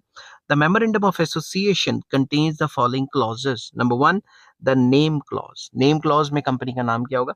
This clause contains the name of the company. इस क्लॉज में होता है कि कंपनी का नाम क्या रखा जाएगा। A company can choose any name it likes. Company कोई भी नाम रख सकती है जो उसको पसंद है। However to the following conditions, अपनी मर्जी से रख सकती है मगर फॉलोइंग कंडीशंस अप्लाइड होंगी। क्या क्या कंडीशंस होगी? The proposed name, a point है, the propose name should not be identical और similar to the name of an existing company. भाई किसी और का नाम नहीं रखना, ठीक है ना? किसी और का नाम जो कंपनी चल रही है वो नाम नहीं रख सकते। The propose name should not convey any connection और link with the government department और local authority as it is undesirable and may mislead the public। तो आपने कोई भी नाम ऐसा नहीं रखना जो गवर्नमेंट से रिलेटेड हो या ऐसा लगे कि भाई ये गवर्नमेंट की कंपनी है, समझ गई बात? या कोई लोकल पब्लिक अथॉरिटी के नाम पे नहीं रखना, कोई लोकल डिपार्टमेंट के नाम पे नहीं रख लेना जो सरकारी डिपार्टमेंट है। मतलब कोई भी ऐसा नाम नहीं रखना जिससे कनेक्शन विद द गवर्नमेंट लगे, ठीक है, ताकि लोगों को गलतफहमी ना हो। नेक्स्ट आ जाता है the name of a public company limited by shares should and with the word limited while that of a private company should contain the word private limited। Simple words में जो पब्लिक कंपनी है उसके पीछे limited आएगा और जो private company है उसके पीछे प्राइवेट लिमिटेड आना चाहिए नाम के पीछे, ठीक है, ये भी ध्यान रखना है। The proposed name should not B objectionable under the provisions of emblems and names prevention of improper use act 1950। तो ये जो एक्ट बताया गया है इसके अगेंस्ट नहीं जाना चाहिए, ठीक है। तो इस प्रोविजन के अंडर ही लिखना है, कोई ऐसा नाम नहीं लिखना जो नेगेटिविटी दिखाए या कोई वल्गैरिटी दिखाए, इस टाइप के नाम नहीं रखे जाते, ठीक है। तो the name of the company must appear on the outside of every office or place of the business in a conspicuous manner in one of the local languages and on all checks, bills, letters, notices and other official papers and publications of the company। तो ये जो नाम होगा ये जो office के बाहर भी होगा और जहाँ बिजनेस चलाते हैं या ऑफिस चलाते हैं या फैक्ट्री है वहाँ बाहर एक अच्छे तरीके से लिखा जाएगा ताकि हर कोई उसको ऑब्जर्व कर सके, देख सके। एक लोकल लैंग्वेज में भी लिखा जाएगा, चेक्स पे भी वही होगा, बिल्स या लेटर्स या नोटिस पे सारा वही नाम होगा, ठीक है, सारे पेपर्स पे। The name should also be engraved on the seal of the company.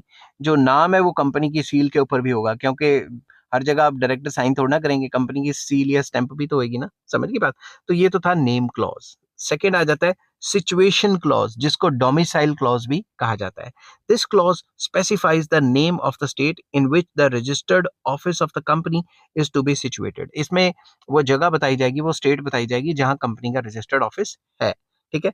This is necessary to determine the domicile of the company, that is the place of its registration and legal jurisdiction। इससे ये पता लगेगा कि company कहाँ की है, मतलब कौन से स्टेट की है, कौन से प्लेस की है और कंपनी किसके लीगल जुरिस्डिक्शन में आती है, मतलब किस स्टेट की लीगल जुरिस्डिक्शन के अंडर आती है।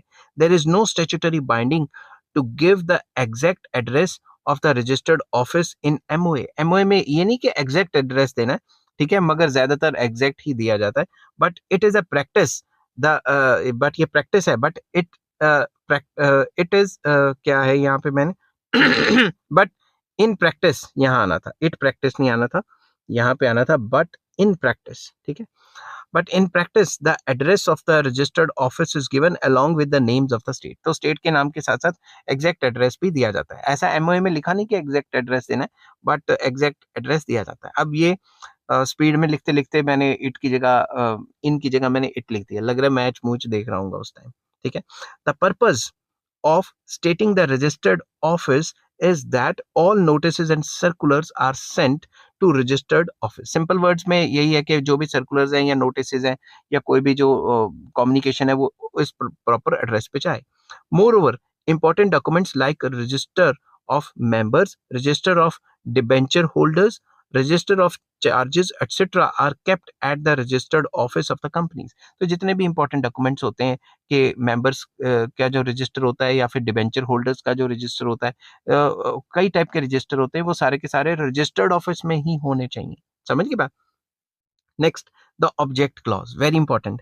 This clause may be considered as the core of the memorandum of association because it defines the powers of the company and the scope of its activities. Objective clause या object clause में company की powers और उसकी activities के बारे में बताया जाता है कि कंपनी करेगी क्या. A company is not authorised to do any business outside the scope of the object clause. तो जो भी उसने ऑब्जेक्ट क्लॉज के अंदर बताया, कंपनी वही काम करेगी, इधर उधर का काम नहीं करेगी. From this clause, share holders and creditors can find out the purpose of for which their money is to be utilized. इससे ये पता लगता है शेयर होल्डर्स को या क्रेडिटर्स को कि उनका पैसा, इन्वेस्टर्स को, कि भाई उनका पैसा किस काम के लिए यूज होगा. Thus, the object clause is of crucial importance both for the company and for those who deal with it. Company के लिए भी इंपॉर्टेंट है और कंपनी से जो रिलेटेड बंदे हैं उनके लिए भी काफी इंपॉर्टेंट है. A company can make alterations in the object clause only with the approval of the central government and after going through the legal formalities. तो ऑब्जेक्ट क्लॉज को चेंज कर सकती है, सेंट्रल गवर्नमेंट से अप्रूवल लेना पड़ता है और जो भी लीगल फॉर्मेलिटीज हैं वो सारी करनी पड़ती हैं. Anything done by the company beyond it's objectives is ultra vires and void. तो जो भी कोई काम करेगी जो इसमें मेंशन नहीं है वो अल्ट्रा वायर्स माना जाएगा और वॉइड माना जाएगा. According to companies act, the objects clause must be divided into A main objects of the company and objects incidental or ancillary to the attainment of main object. Company के main objectives बताए जाएंगे और वो सारे छोटे छोटे काम जो कि ऑब्जेक्टिव्स जो कि हासिल करके कंपनी के मेन ऑब्जेक्टिव को हम अटेन कर सकते हैं. The other objects of the company not included above. तो वो सारे ऑब्जेक्ट्स बताए जाते हैं जो फर्स्ट में या ए पार्ट में इंक्लूडेड नहीं है. इन view of their importance, the objects of the company must be stated clearly and precisely.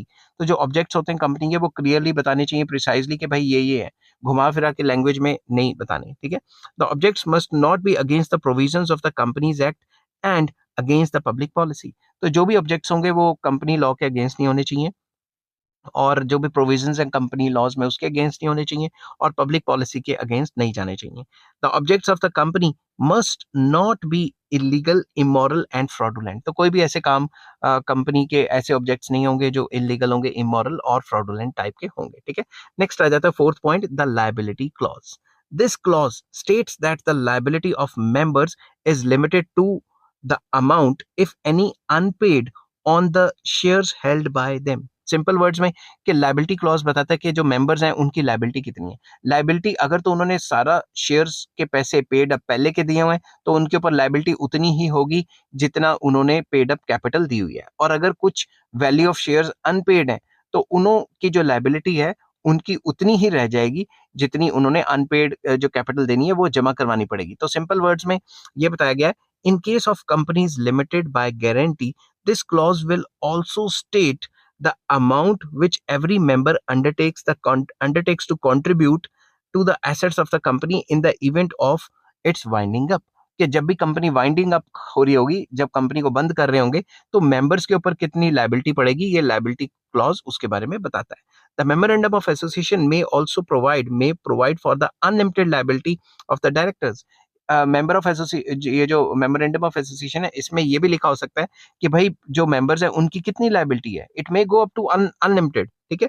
A company registered with unlimited liability is not required to give its clause in its MOA. जो unlimited liability की जो companies होती हैं उनमें ये requirement नहीं होती कि ये क्लॉज वो एमओए में दे. ठीक है. नेक्स्ट आ जाता है the capital clause.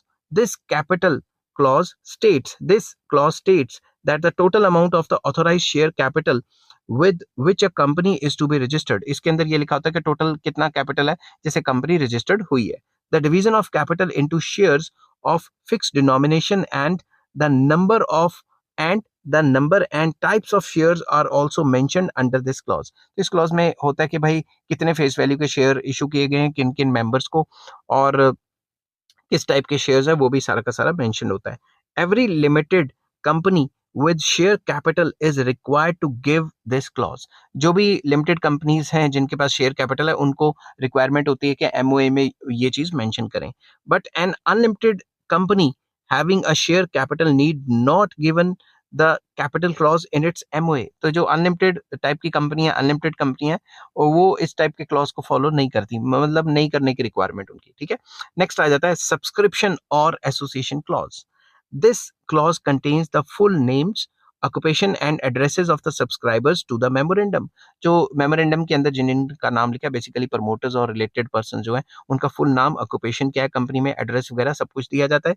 The subscribers make a declaration under their signatories duly attested by witness that they desire to form a company and agree to take qualification shares if any. तो उसके अंदर पूरे के पूरे वो सिग्नेचर वगैरह कर देते हैं और डिक्लेयर करते हैं कि भाई हम ये कंपनी को स्टार्ट करना चाहते हैं, और विटनेस की जो है वो विटनेस भी अटेस्ट कर देता है कि हाँ भाई ठीक है ये सारा कुछ. देयर मस्ट बी, पहले भी मैंने डिस्कस किया था, there must be 7 signatories in case of public company and कम से कम 2 होने चाहिए in case of private company. ठीक है, तो ये सारा आपको इस तरीके से नंबर वाइज आपको लिखना है. ठीक है, तो आई होप ये वीडियो आपको पसंद आई होगी. अगर पसंद आती है तो please like, share and subscribe. और नेक्स्ट टॉपिक मैं करूंगा आर्टिकल्स ऑफ एसोसिएशन, जिसका भी लिंक आपको डिस्क्रिप्शन में मिल जाएगा.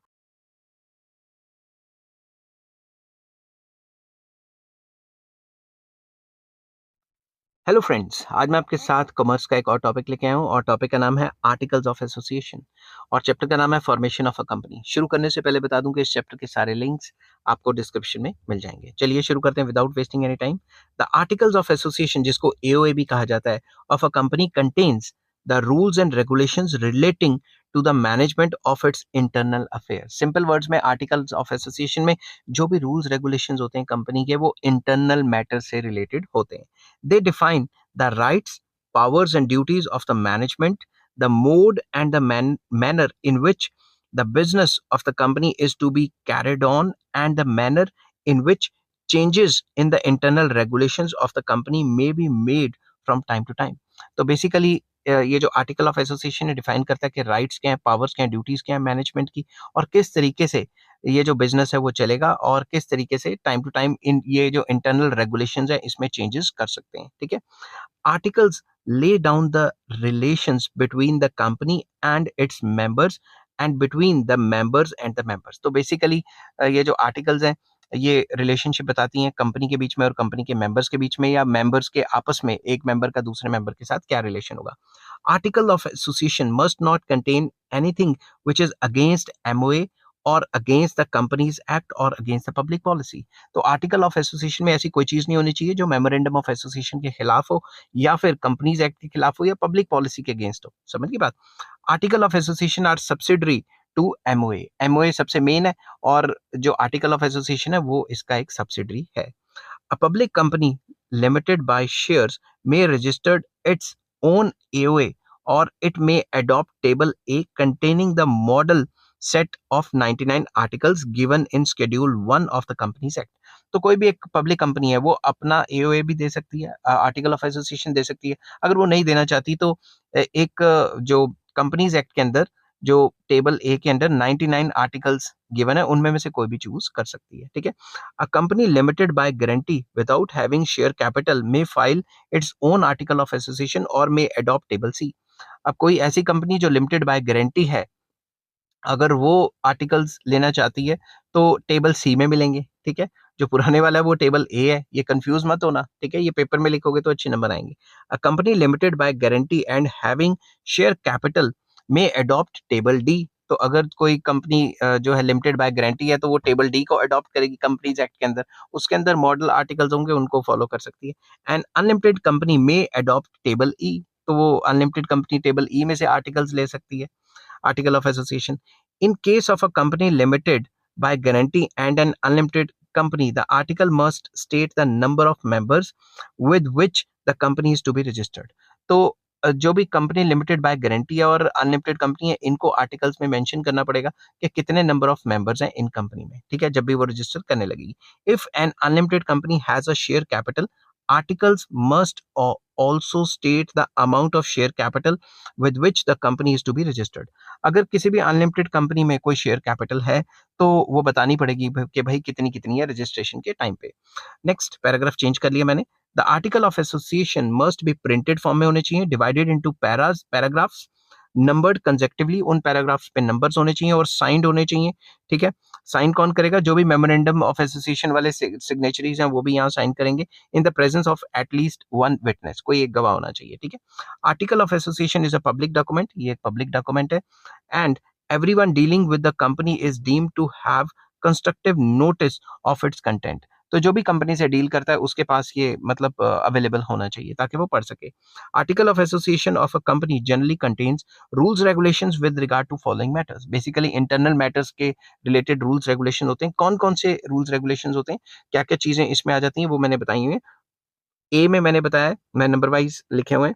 एडॉप्शन ऑफ प्रीलिमिनरी कॉन्ट्रैक्ट्स के कौन कौन से कॉन्ट्रैक्ट्स जो हैं जो इन्होंने अडॉप्ट किए.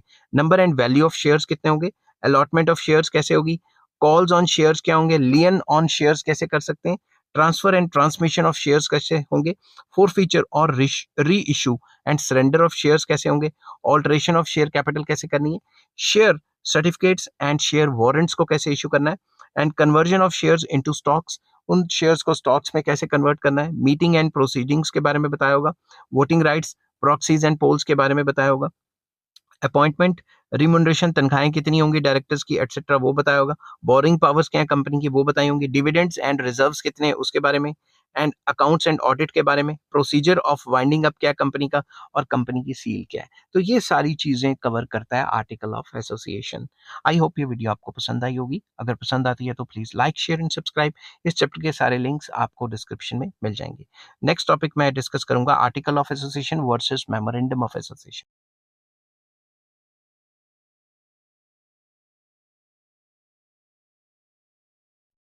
हेलो फ्रेंड्स, आज मैं आपके साथ कॉमर्स का एक और टॉपिक लेके आया हूँ और टॉपिक का नाम है memorandum of association versus article of association. तो डिस्कस करने से पहले बता दूं कि चैप्टर का नाम है फॉर्मेशन ऑफ अ कंपनी और इस चैप्टर के सारे लिंक्स आपको डिस्क्रिप्शन में मिल जाएंगे. चलिए शुरू करते हैं. The main points of differences between या difference between memorandum of association and article of association are as follows. तो जिस हिसाब से पेपर में लिखना है मैंने उसी हिसाब से लिखा हुआ है. अगर आपको 3 नंबर का है तो 3 पॉइंट लिख देना, 6 नंबर का है तो 6 पॉइंट लिख सकते हो. ठीक है. तो फर्स्ट पॉइंट आ जाता है nature. Memorandum of association is the charter of a company indicating मैंने 2 बार लिख दिया, indicating the fundamental conditions and objects for which the company is guaranteed incorporation. Simple words में ये डिफाइन करता है कि कंपनी का क्या बिजनेस होगा, कंपनी क्या करेगी, कैसे कैसे करेगी, बाहर वालों से कंपनी की क्या रिलेशन होगा, सब कुछ डिफाइन किया होता है. It defines the business, nationality and capital of the company. ठीक है. On the other hand article of association specifies the rules and regulations for the internal management of the company. दूसरी तरफ जो आर्टिकल ऑफ एसोसिएशन है वो company के internal management के internal rules regulations के बारे में बताता है और दूसरा कंपनी के एक्सटर्नल जो रिलेशंस है उनके बारे में बताता है और बताता है कि कंपनी का स्कोप क्या होगा, कंपनी करेगी क्या क्या. ठीक है. एक्टिविटीज या ऑब्जेक्ट्स के बारे में. नेक्स्ट आ जाता है contents. Memorandum of association states the objects and powers of the company. वो जैसा पहले बताया था कि उसके अंदर लिखा होता है कंपनी के ऑब्जेक्ट्स क्या है, पावर्स क्या है. It determines the scope of company's activities और the area of operation beyond which the company can not go. इसमें बताया होता है कंपनी ये काम करेगी, इससे बाहर नहीं जा सकती, मतलब इससे ज्यादा काम नहीं कर सकती. Article of Association, on the other hand, contains bylaws for carrying out the company's objects within this area. तो company with in a particular area किस तरीके से काम करेगी, क्या क्या ऑब्जेक्ट्स होंगे, उसको बताने के लिए आर्टिकल ऑफ एसोसिएशन होते हैं. नेक्स्ट आ जाता है रिलेशंस डिफाइंड.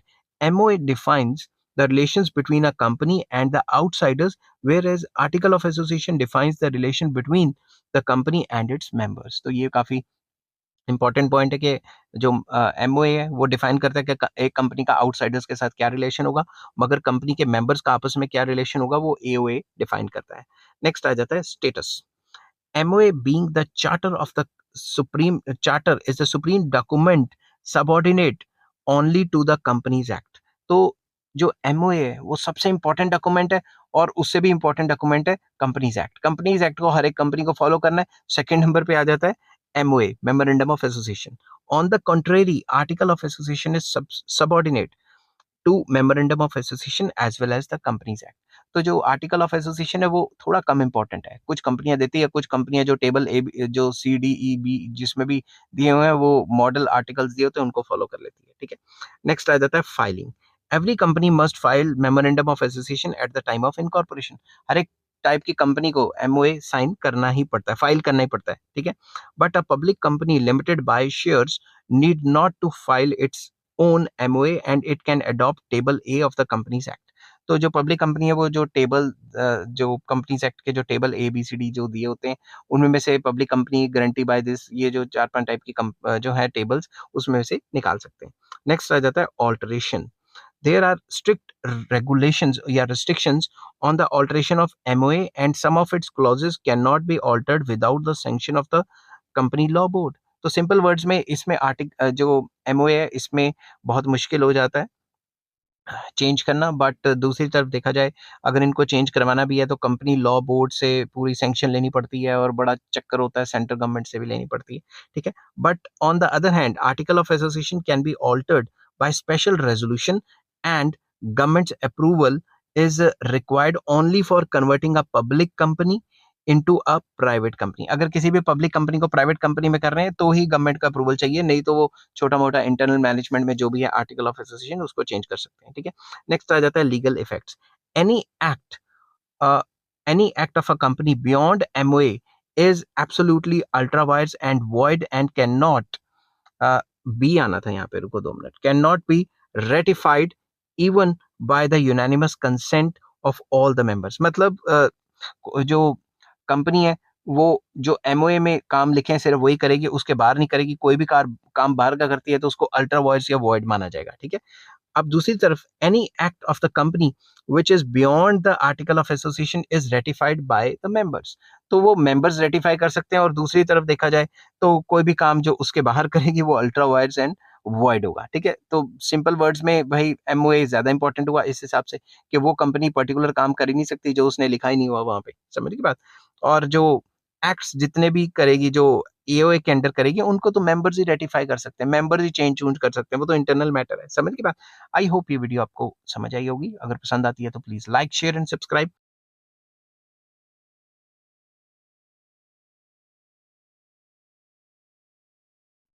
हेलो फ्रेंड्स, आज मैं आपके साथ कॉमर्स का एक और टॉपिक लेके आया हूँ और टॉपिक का नाम है प्रोस्पेक्टस। और शुरू करने से पहले बता दूं कि चैप्टर का नाम है फॉर्मेशन ऑफ अ कंपनी और इस चैप्टर के सारे लिंक्स आपको डिस्क्रिप्शन में मिल जाएंगे। चलिए शुरू करते हैं। The term prospectus has been defined under the companies act as, क्या डिफाइन किया गया है जो कंपनीज एक्ट में लिखा है, थोड़ी लीगल लैंग्वेज है वो बताऊंगा और फिर थोड़ा कंक्लूजन वाली लैंग्वेज बताऊंगा। Any document described or issued as a prospectus and includes a red herring prospectus or shelf prospectus or any notice, circular, advertisement, or other document inviting offers from the public for the subscription or purchase of any securities of a body corporate। Simple words में कोई भी ऐसा document जो लोगों को invite करे कि भाई हमारी फलां फलां कंपनी है, ये इतनी अच्छी है, अपनी बढ़ाई चढ़ाई दिखाए और लोगों को इनवाइट करे कि भाई हमारे पास आके हमारे शेयर खरीदो या हमारी कंपनी में इन्वेस्ट करो, ठीक है। तो कंक्लूड करते हैं इसको। A prospectus is thus any document which invites the public to provide funds to the company by way of deposits or subscriptions to its shares and debentures. तो ये एक ऐसा डॉक्यूमेंट है जो इनवाइट करता है पब्लिक को कि वो उसके शेयर्स खरीदें आके या उसमें इन्वेस्ट करें, उसमें डिपॉजिट्स करें। It is a valuable document containing important details about the company. ये एक ऐसा डॉक्यूमेंट है जिसमें पूरी डिटेल दी होती है कंपनी की कि कंपनी क्या करेगी आने वाले टाइम पे, पिछले टाइम पे क्या क्या किया वगैरह वगैरह। It should be duly signed by the directors of the company. इसके ऊपर कंपनी के जितने भी डायरेक्टर्स हैं उनका साइन सुइन होने चाहिए।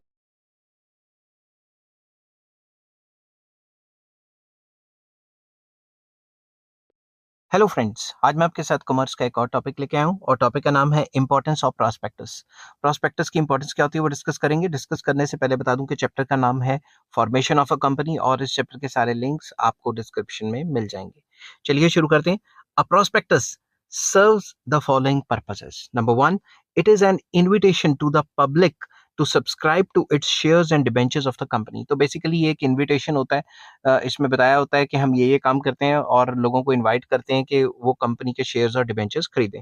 Number two, it informs the public about the company and stimulates people to invest money in the company. Basically ये इन्फॉर्म करता है कि पब्लिक काम क्या करती है, मतलब जो कंपनी है वो काम क्या करती है, किसको इन्फॉर्मेशन देता है, पब्लिक को, ठीक है। या जो इन्वेस्टर्स हैं उनको इन्फॉर्मेशन देता है कि कंपनी काम क्या करती है, कंपनी क्या क्या करेगी फ्यूचर में और पिछले टाइम पे क्या क्या करती है, ये ताकि लोगों को एनकरेजमेंट मिले और लोग कंपनी में इन्वेस्ट करें। It provides an authentic record two of the terms and conditions on which shares and debentures have been issued. Basically इसमें पूरा रिकॉर्ड होगा और कंडीशंस होंगी जिसके ऊपर शेयर्स एंड डिबेंचर्स इशू किए जाएंगे. फिर आ जाता है, it indicates the persons who can be held responsible for any untrue or incorrect statement made in it. Basically इसमें वो बंदों के नाम होंगे जो ये सारी डिक्लेरेशन कर रहे होंगे. तो इसमें हम आइडेंटिफाई कर सकते हैं कि भाई इन इन बंदों ने, इन इन कंपनी के जो डायरेक्टर्स हैं, इन्होंने गलत बोला था, ताकि हम उनको बाद में सू कर सकें. तो बेसिकली आइडेंटिफिकेशन ऑफ पर्सन्स हो जाता है जो कि रिस्पॉन्सिबल रहेंगे अगर कोई भी इंफॉर्मेशन यहाँ पे अनट्रू पाई गई तो. It reflects the business policies and programmes of the company. ये मैं पहले ही बता चुका हूँ कि कंपनी के फ्यूचर क्या प्लान्स होंगे, कैसे कैसे कंपनी करेगी और बिजनेस की पॉलिसीज एंड प्रोग्राम्स क्या हैं, वो बताता है prospectus. It helps the investors to take investment decision. तो ये सारा का सारा जो डॉक्यूमेंट है ये काफी इंपॉर्टेंट रहता है. ये इन्वेस्टमेंट लेनी है कि नहीं लेनी, इसके बारे में सोचने पे मजबूर कर देता है जितने भी इन्वेस्टर्स होते हैं उनको.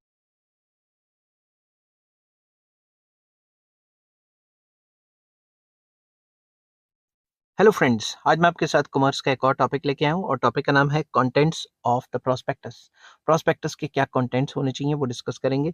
और डिस्कस करने से पहले बता दूं कि चैप्टर का नाम है फॉर्मेशन ऑफ अ कंपनी और इस चैप्टर के सारे लिंक्स आपको डिस्क्रिप्शन में मिल जाएंगे. चलिए शुरू करते हैं.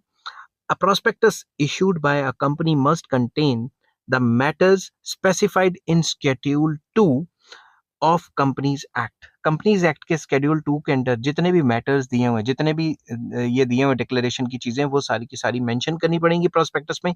The main contents are as follows. कौन कौन से कंटेंट्स है? Number 1, name of the company होना चाहिए. ठीक है, प्रोस्पेक्टस के अंदर address of the registered office, जो भी उनका रजिस्टर्ड ऑफिस है उसका एड्रेस होना चाहिए. Nature of business and main objects of the company, कि भाई काम क्या करेगी, ठीक है, और मेन ऑब्जेक्टिव्स क्या होंगे. कैपिटल स्ट्रक्चर क्या होगी कंपनी की. हिस्ट्री ऑफ कंपनी क्या है, पुराने टाइम में क्या क्या किया. Its promoters and their background, उन प्रमोटर्स कौन कौन है और पिछले उनके बैकग्राउंड क्या है. पर्टिकुलर्स ऑफ मैनेजमेंट कैसी है और लोकेशन ऑफ द प्रोजेक्ट्स क्या होंगे, etcetera etcetera. Particulars about underwriters कौन है, ऑडिटर्स, ब्रोकर्स, बैंकर्स कौन है, उनको डिक्लेयर किया जाएगा. And particulars objectives and terms of the present issue, जो भी उन्होंने प्रेजेंट इशू लेके आना है मार्केट में उसके बारे में बताया जाएगा. Date of opening and closing of subscription list, जो ओपनिंग डेट है सब्सक्रिप्शन की या क्लोजिंग डेट है वो मेंशन होनी चाहिए. Names of stock exchanges where application for the listing has been made. NSC पे करोगे या बीएससी पे किया हुआ है, और मतलब जो भी स्टॉक एक्सचेंजेस है उनके ऊपर जो लिस्टिंग की है उसके बारे में बताया जाएगा. Information about material contracts and contracts with the managerial personnels, जितने भी कॉन्ट्रैक्ट्स हैं कंपनी के उनके बारे में बताया जाएगा. कंटिंजेंट एंड आउटस्टैंडिंग लायबिलिटीज, जो कंपनी की लायबिलिटीज है उनके बारे में बताया जाएगा. फाइनेंशियल इंफॉर्मेशन दी जाएगी सारी. Consent of managerial personnel experts and other persons जो है उनकी कंसेंट के बारे में बताया जाएगा. मैनेजमेंट की परसेप्शन क्या है और रिस्क फैक्टर्स क्या क्या है वो बताए जाएंगे. ठीक है. Statutory and other information regarding minimum subscription. Preliminary expenses क्या होते हैं, underwriting commissions and brokerage, premium and discount on issue of shares allotted for consideration other than cash, details of the purchased property, voting rights of the members, restrictions if any on transfer and transmission of shares, debentures etcetera. तो वो सारी statutory information दी जाएगी कि प्रीमियल जो company के क्या expenses आए shares को इशू करने में, अंडरराइटिंग की कमीशन क्या थी, ब्रोकरेजेस वगैरह क्या थी, और किस किस तरीके से शेयर्स को ट्रांसफर कर सकते हैं और ट्रांसमिशन कर सकते हैं. सारी चीजें डिटेल में डिस्कस की जाएंगी. ठीक है, अब कंक्लूजन करते हैं. Prospectus must disclose all the required information in full accuracy. जो भी ऊपर पॉइंट्स दिए हैं उनको फुल एक्यूरेसी में डिक्लेयर करना बहुत जरूरी है, डिस्क्लोज करना बहुत जरूरी है. Any omission or concealment, misstatement of a material fact in the prospectus may render the prospectus to be false and misleading. अगर कोई भी गलत कर देता है प्रोस्पेक्टस या फिर गलती से लिख देता है या फिर कोई गलत इंफॉर्मेशन दे देता है तो बदनामी हो जाएगी कंपनी की. समझ गई बात. Applicants who had applied for shares on the faith of false prospectus may rescind the allotment of shares. अगर उनको पता लग गया कि भाई गलत स्टेटमेंट दी थी तो वो मतलब जो भी उनके जो अलॉटमेंट है उसको रेस्किंड कर सकते हैं, भाई सारे शेयर वापस करके पैसे ले सकते हैं. बट उनको प्रूव करना होगा कि इन्होंने जो प्रोस्पेक्टस है उसमें गलत इन्फॉर्मेशन दी है. They can also claim damages from the directors and other officers of the company guilty of issuing misleading prospectus.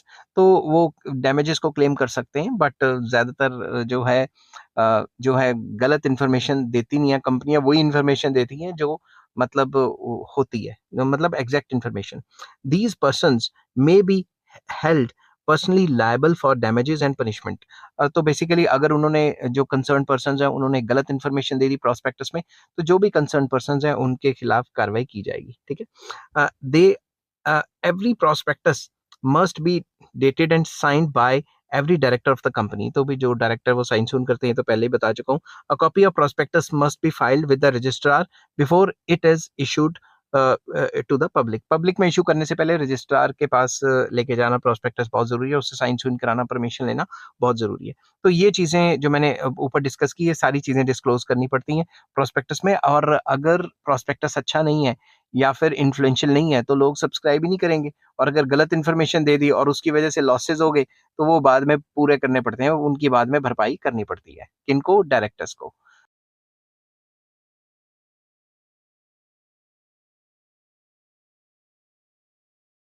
Hello friends, आज मैं आपके साथ कॉमर्स का एक और टॉपिक लेके आया हूँ और टॉपिक का नाम है shelf prospectus.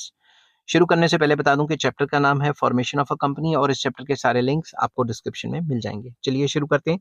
It is a prospectus in respect of which the securities or class of securities included therein are issued for subscription in one or more issues over a certain period without the issue of a further prospectus।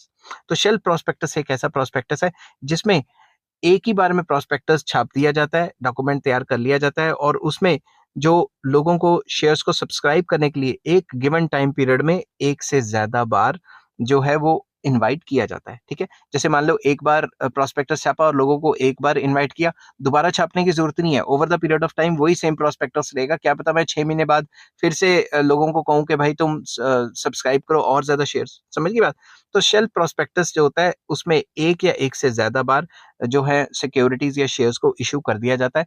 Further नया prospectus नहीं बनाया जाता।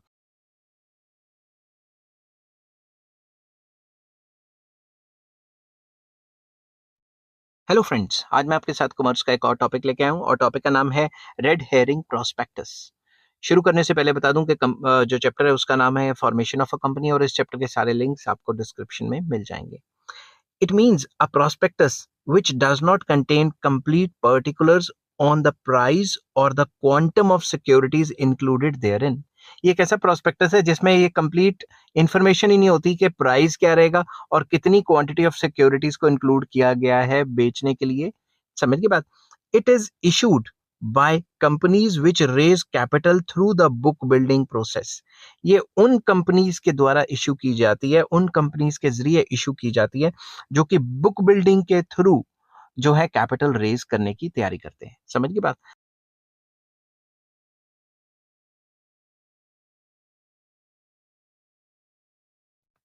Hello friends, आज मैं आपके साथ commerce का एक और टॉपिक लेके आया हूँ और टॉपिक का नाम है statement in lieu of prospectus. शुरू करने से पहले बता दूं कि चैप्टर का नाम है फॉर्मेशन ऑफ अ कंपनी और इस चैप्टर के सारे लिंक्स आपको डिस्क्रिप्शन में मिल जाएंगे। चलिए शुरू करते हैं। अ public company having a share capital need not file a and publish a prospectus if it wants to raise its capital privately without public notice। तो कोई भी एक पब्लिक कंपनी जिसका शेयर कैपिटल है उसको जरूरी नहीं कि फाइल करने की जरूरत है या पब्लिश करने की जरूरत है प्रोस्पेक्टस को। अगर वो जो नया जो है प्राइवेटली कोई मतलब वो करना चाहती है, क्या कहते हैं, प्राइवेटली कोई कैपिटल रेज करना चाहती है। In such a case, it must file a statement in lieu of prospectus with the registrar of the companies at least 3 days before the allotment of shares। तो किसी को भी प्राइवेटली शेयर्स अलॉट करने से पहले उसको कम से कम 3 दिन पहले जो रजिस्ट्रार ऑफ द कंपनीज है उसके पास एक स्टेटमेंट देनी पड़ती है, एक डॉक्यूमेंट जमा कराना पड़ता है जिस डॉक्यूमेंट को कहते हैं statement in lieu of prospectus. समझ की बात? It must be duly signed by all the directors. इस पे सारे डायरेक्टर्स के साइन होने चाहिए। It should be dated and should indicate when it was delivered to the registrar। तो जब भी रजिस्ट्रार के पास है उस टाइम पे उसकी डेट वगैरह होनी चाहिए और उसके 3-4 दिन बाद वो कर सकते हैं ये काम। ठीक है, तो basically statement in lieu of prospectus में क्या होता है, जरूरी नहीं प्रोस्पेक्टस छापना। जो पहले से पब्लिक कंपनी है उसने अगर प्राइवेटली किसी को मतलब इशू करनी है, रेज कैपिटल करनी है प्राइवेटली, तो वो statement in lieu of prospectus issue कर सकता है। आई होप ये वीडियो आपको पसंद आई होगी।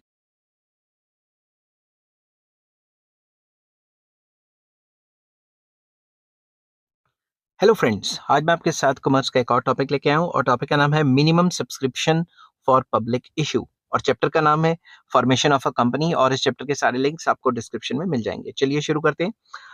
A company making any public issue or rights issue of shares or debentures cannot make allotment of shares or debentures unless it has received a minimum subscription against the proposed issue of securities।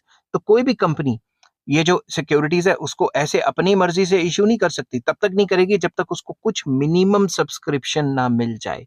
अगर उसने prospectus लेके आया या अपना हिस्सा बेचना चाहती है, शेयर्स बेचना चाहती है, तो कुछ मिनिमम सब्सक्रिप्शन तो होनी ही चाहिए ना। According to SEBI guidelines, 90% subscription against an issue must be received before making allotment of the securities to the public। तो सेबी के रूल्स के हिसाब से 90% सब्सक्राइब होना चाहिए उसका इशू, तभी वो लोगों को सिक्योरिटीज बेच सकती है, ऐसे नहीं बेचेगी। समझ की बात। If the minimum subscription is not received within 120 days of the issue of prospectus, the amount received on application must be refunded to the applicants within the next 10 days।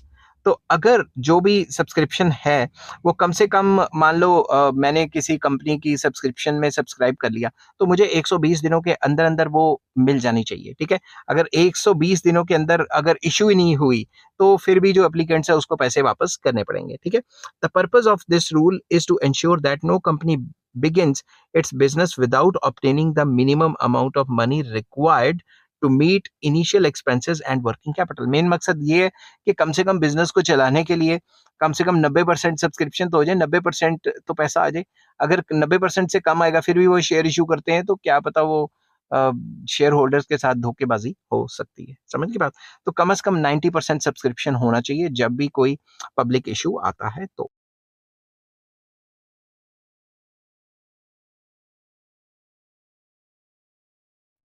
Hello friends, आज मैं आपके साथ एक commerce का एक और topic लेके आया हूँ और टॉपिक का नाम है preliminary expenses. Preliminary expenses in the formation of a company. किसी भी कंपनी को फॉर्म करते हैं तो हमारे को प्रीलिमिनरी एक्सपेंसेस कौन से लगते हैं, इसको डिस्कस करेंगे। डिस्कस करने से पहले बता दूं कि चैप्टर का नाम है फॉर्मेशन ऑफ अ कंपनी और इस चैप्टर के सारे लिंक्स आपको डिस्क्रिप्शन में मिल जाएंगे। चलिए शुरू करते हैं। Preliminary expenses are incidental to the formation of a company. काफी इंसिडेंटल है, होने होने these are treated as fictitious assets and written off over a period of time। इसको ज्यादातर फिक्टिशियस शक की नजर से देखा जाता है और इनको राइट ऑफ कर दिया जाता है over a period of time. ठीक है, उसके बाद preliminary expenses include the following expenses. Number 1, cost of preparing and printing article of association and memorandum of association. जो उसकी कॉस्टिंग आएगी वो सारी की सारी इसमें आ जाती है। Cost of preparing, printing and circulating the prospectus. Prospectus के ऊपर जो भी खर्चा हुआ छापने में, प्रिपेयर करने में या सर्कुलेट करने में। Cost of registering the company, company को रजिस्टर करने के लिए जो भी डॉक्यूमेंटेशन वगैरह हुई, स्टैम्प ड्यूटी, फीस फूस, वो सारे पैसे आ गए। कॉस्ट ऑफ प्रीलिमिनरी एग्रीमेंट्स, जितने भी एग्रीमेंट्स करने पड़े हमें उनके ऊपर जो खर्चा हुआ। Cost of preparing and printing application forms, letters of allotment and share certificates, उसके ऊपर जो खर्चा हुआ। ठीक है, fees of values for reports, certificates etcetera. जो भी हमने वैल्यूअर्स, सॉरी वैल्यूज बोल दिया मैंने, जो भी फीस दी जाती है वैल्यूअर्स को या सर्टिफिकेट्स लिए जाते हैं कि हमारी कंपनी को ग्रेड ए दे दो, बी दे दो, सी दे दो, ऐसी ग्रेडिंग करवाई जाती है, उसके ऊपर भी जो खर्चा होता है वो सारा का सारा इसके अंदर आ जाता है। तो प्रीलिमिनरी एक्सपेंसेस वो एक्सपेंसेस होते हैं जो कंपनी को फॉर्म करते टाइम लग जाते हैं और इसमें ज्यादा खर्चा भी शो किया जा सकता है, कम भी। समझ की बात। तो एफिशिएंट प्रमोटर्स इसके ऊपर कम से कम।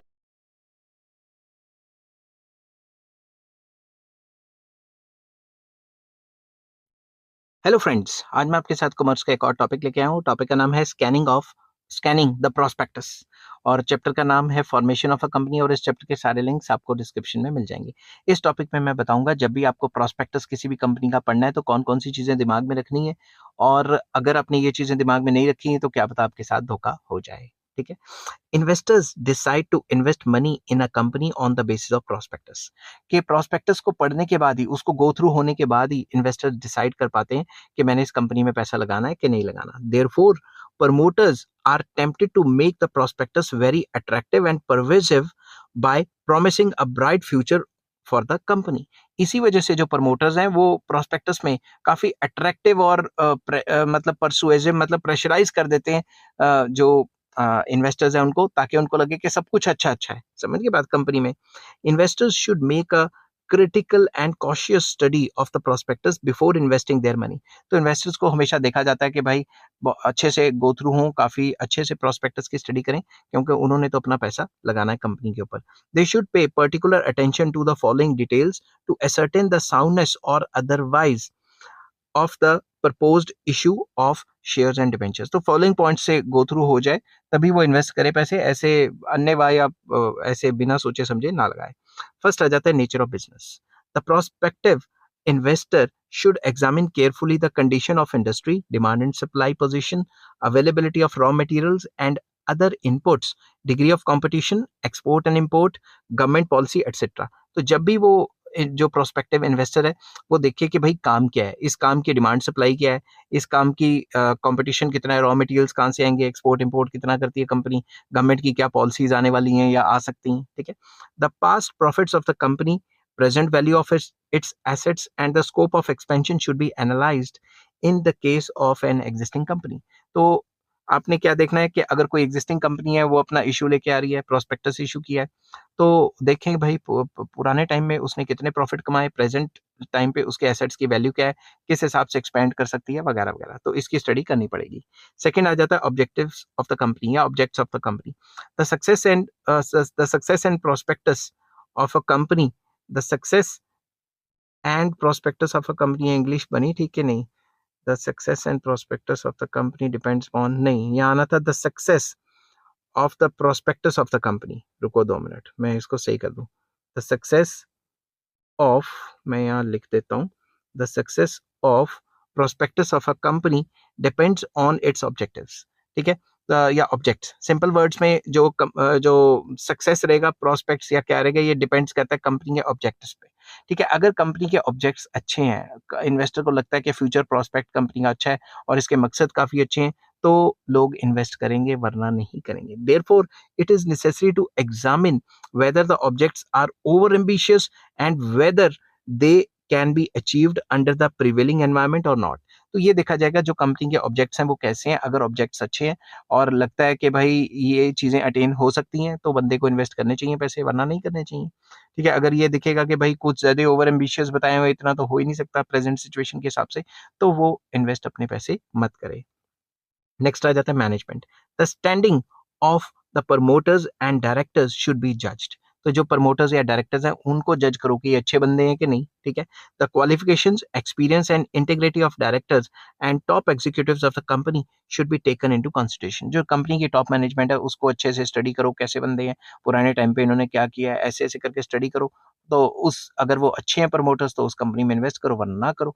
अब आपने देखा होगा जब भी कोई कंपनी का सीईओ या प्रमोटर या डायरेक्टर चेंज होता है या सीईओ चेंज होता है, तो अगर उसकी रेपुटेशन अच्छी होती है तो जिस कंपनी में वो जाते ही उन कंपनी के कंसर्न कंपनीज के शेयर्स बढ़ जाते हैं, क्योंकि लोगों को उन पे भरोसा होता है. नेक्स्ट आ गया capital structure. The adequacy of proposed issue, the amount of minimum subscription, the proportion between various types of securities and rights of various classes of shareholders should be analyzed. तो जो कंसर्न पर्सन है, investor है, उसको ये देखना है कि भाई कितना इशू कितने का है. ठीक है. अमाउंट ऑफ मिनिमम सब्सक्रिप्शन कितनी है, और proportion of various types of securities, कितनी सिक्योरिटीज हैं, कितने डिबेंचर्स हैं, क्या क्या है, शेयर होल्डर्स के जो कितने क्लासेस ऑफ शेयर होल्डर्स हैं, वो सब की स्टडी करनी चाहिए. द बर्डन, जो भी बर्डन होगा of fix payment should not B unreasonably high. तो जो फिक्स पेमेंट्स हैं वो कंपनी की अनरीजनेबली हाई, मतलब फिक्स्ड कॉस्ट हाई वगैरह नहीं होनी चाहिए. ठीक है. नेक्स्ट आ जाता है property acquired and purchased consideration. The amount paid or proposed to be paid for goodwill and other properties should be carefully scrutinise. तो कंपनी की जितनी भी acquired properties and purchase consideration है उनके बारे में देखना बहुत जरूरी है. Special attention should be paid when one of the promoters or directors is a vendor. ये बहुत इंपॉर्टेंट है. अगर उनमें में से कोई भी एक जो प्रमोटर है वो वेंडर निकल गया तो उसकी भी पूरी जांच पड़ताल करनी जरूरी है. The nature and value of property acquired and the mode of payment should also be considered. तो मोड ऑफ पेमेंट क्या करते हैं, जो प्रॉपर्टी एक्वायर की है उसकी नेचर क्या है, उसकी कंसिडरेशंस क्या है, सारा कुछ स्टडी करना बहुत जरूरी है. नेक्स्ट आ जाता है पास्ट हिस्ट्री, कि पुराने टाइम में कंपनी ने क्या किया है. If the company has been started by converting some existing business, the profits, assets, liabilities, etc. of the previous years should be analyzed. तो पुराने टाइम पे कंपनी के एक्सपेंसेस क्या रहे हैं, लाइबिलिटीज क्या हैं, एसेट्स क्या हैं, प्रॉफिट्स क्या-क्या रहे हैं, वो सारा कुछ देखना बहुत ज़रूरी है। The reason for conversion should be taken into account कि कंपनी जो है प्राइवेट लिमिटेड से पब्लिक लिमिटेड पे क्यों आई, उसका रीज़न देखना भी बहुत ज़रूरी है। नेक्स्ट आ जाता है material contracts, details of important contracts with vendors, underwriters, promoters and directors should be carefully scrutinised. तो बेसिकली सारे जो कॉन्ट्रैक्ट्स हैं उसको अच्छे से देखना चाहिए कि ये कॉन्ट्रैक्ट सही भी हैं, कि ये इस तरीके से काम करते भी हैं। अगर पिछले टाइम पे कंपनी ने कॉन्ट्रैक्ट कई तोड़े हुए हैं और कॉन्ट्रैक्ट्स अच्छे नहीं किए हुए या प्रॉफिटेबल कॉन्ट्रैक्ट्स नहीं है, तो फिर उस पे इन्वेस्ट ना किया जाए। Next, business associates, the reputation and standing of the companies bankers, auditors, solicitors, brokers etcetera is helpful in ascertaining the worth of the company. अगर कंपनी के जो एसोसिएट्स हैं, कंपनी के बैंकर्स हो गए, ऑडिटर्स हो गए, ब्रोकर्स वगैरह हो गए, उनकी रेपुटेशन बहुत हाई है, तो हम ये कह सकते हैं कि भाई कंपनी तो अच्छी रही होगी, तभी तो हाई रेप्यूटेड कंपनीज के साथ काम कर रही है। The public financial institutions associated with the company should be considered. तो जो अदर फाइनेंशियल इंस्टीट्यूशंस हैं जो कंपनी के साथ एसोसिएटेड है, उनकी भी स्टडी करनी चाहिए। ठीक है, तो नेक्स्ट आ जाता है restrictions, the nature and extent of restrictions imposed bye article of association of the company in the on the rights of the members should also be considered. तो सिंपल वर्ड्स में ये बताया कि भाई जो आर्टिकल ऑफ एसोसिएशन है वो बताएगी कि विद इन द कंपनी के काम करने की क्या क्या रिस्ट्रिक्शंस है, क्या रूल्स रेगुलेशन है, उनकी भी स्टडी करनी चाहिए। And last but not the least, market comments, a careful study of the press reviews and comments in the financial circles are very helpful in judging the prospects of an issue of security। Simple words में कि market में क्या बातें फैली हैं, market में क्या चल रहा है। अगर मार्केट में उसके लिए काफ़ी अच्छा चल रहा है तो ग्रे मार्केट प्रीमियम, जिसको जीएमपी कहा जाता है, वो काफ़ी अच्छा होगा, तो आप अप्लाई कर सकते हो। और जिस दिन शेयर लिस्ट होता है, क्या पता उस दिन डबल ट्रिपल रेट हो जाए, उस दिन बेच के आप निकल सकते हो। समझ की बात? अगर मार्केट में कमेंट्री अच्छी नहीं आ रही है तो कोई ना कोई तो डिफिकल्टी है ना, कोई ना कोई तो पंगा है ना इशू में, तो उसको अवॉइड करना चाहिए। ठीक है, आई होप ये वीडियो आपको पसंद आई होगी। अगर पसंद आती है तो please like, share and subscribe. इस चैप्टर के सारे लिंक्स आपको डिस्क्रिप्शन में मिल जाएंगे। Take care, bye bye.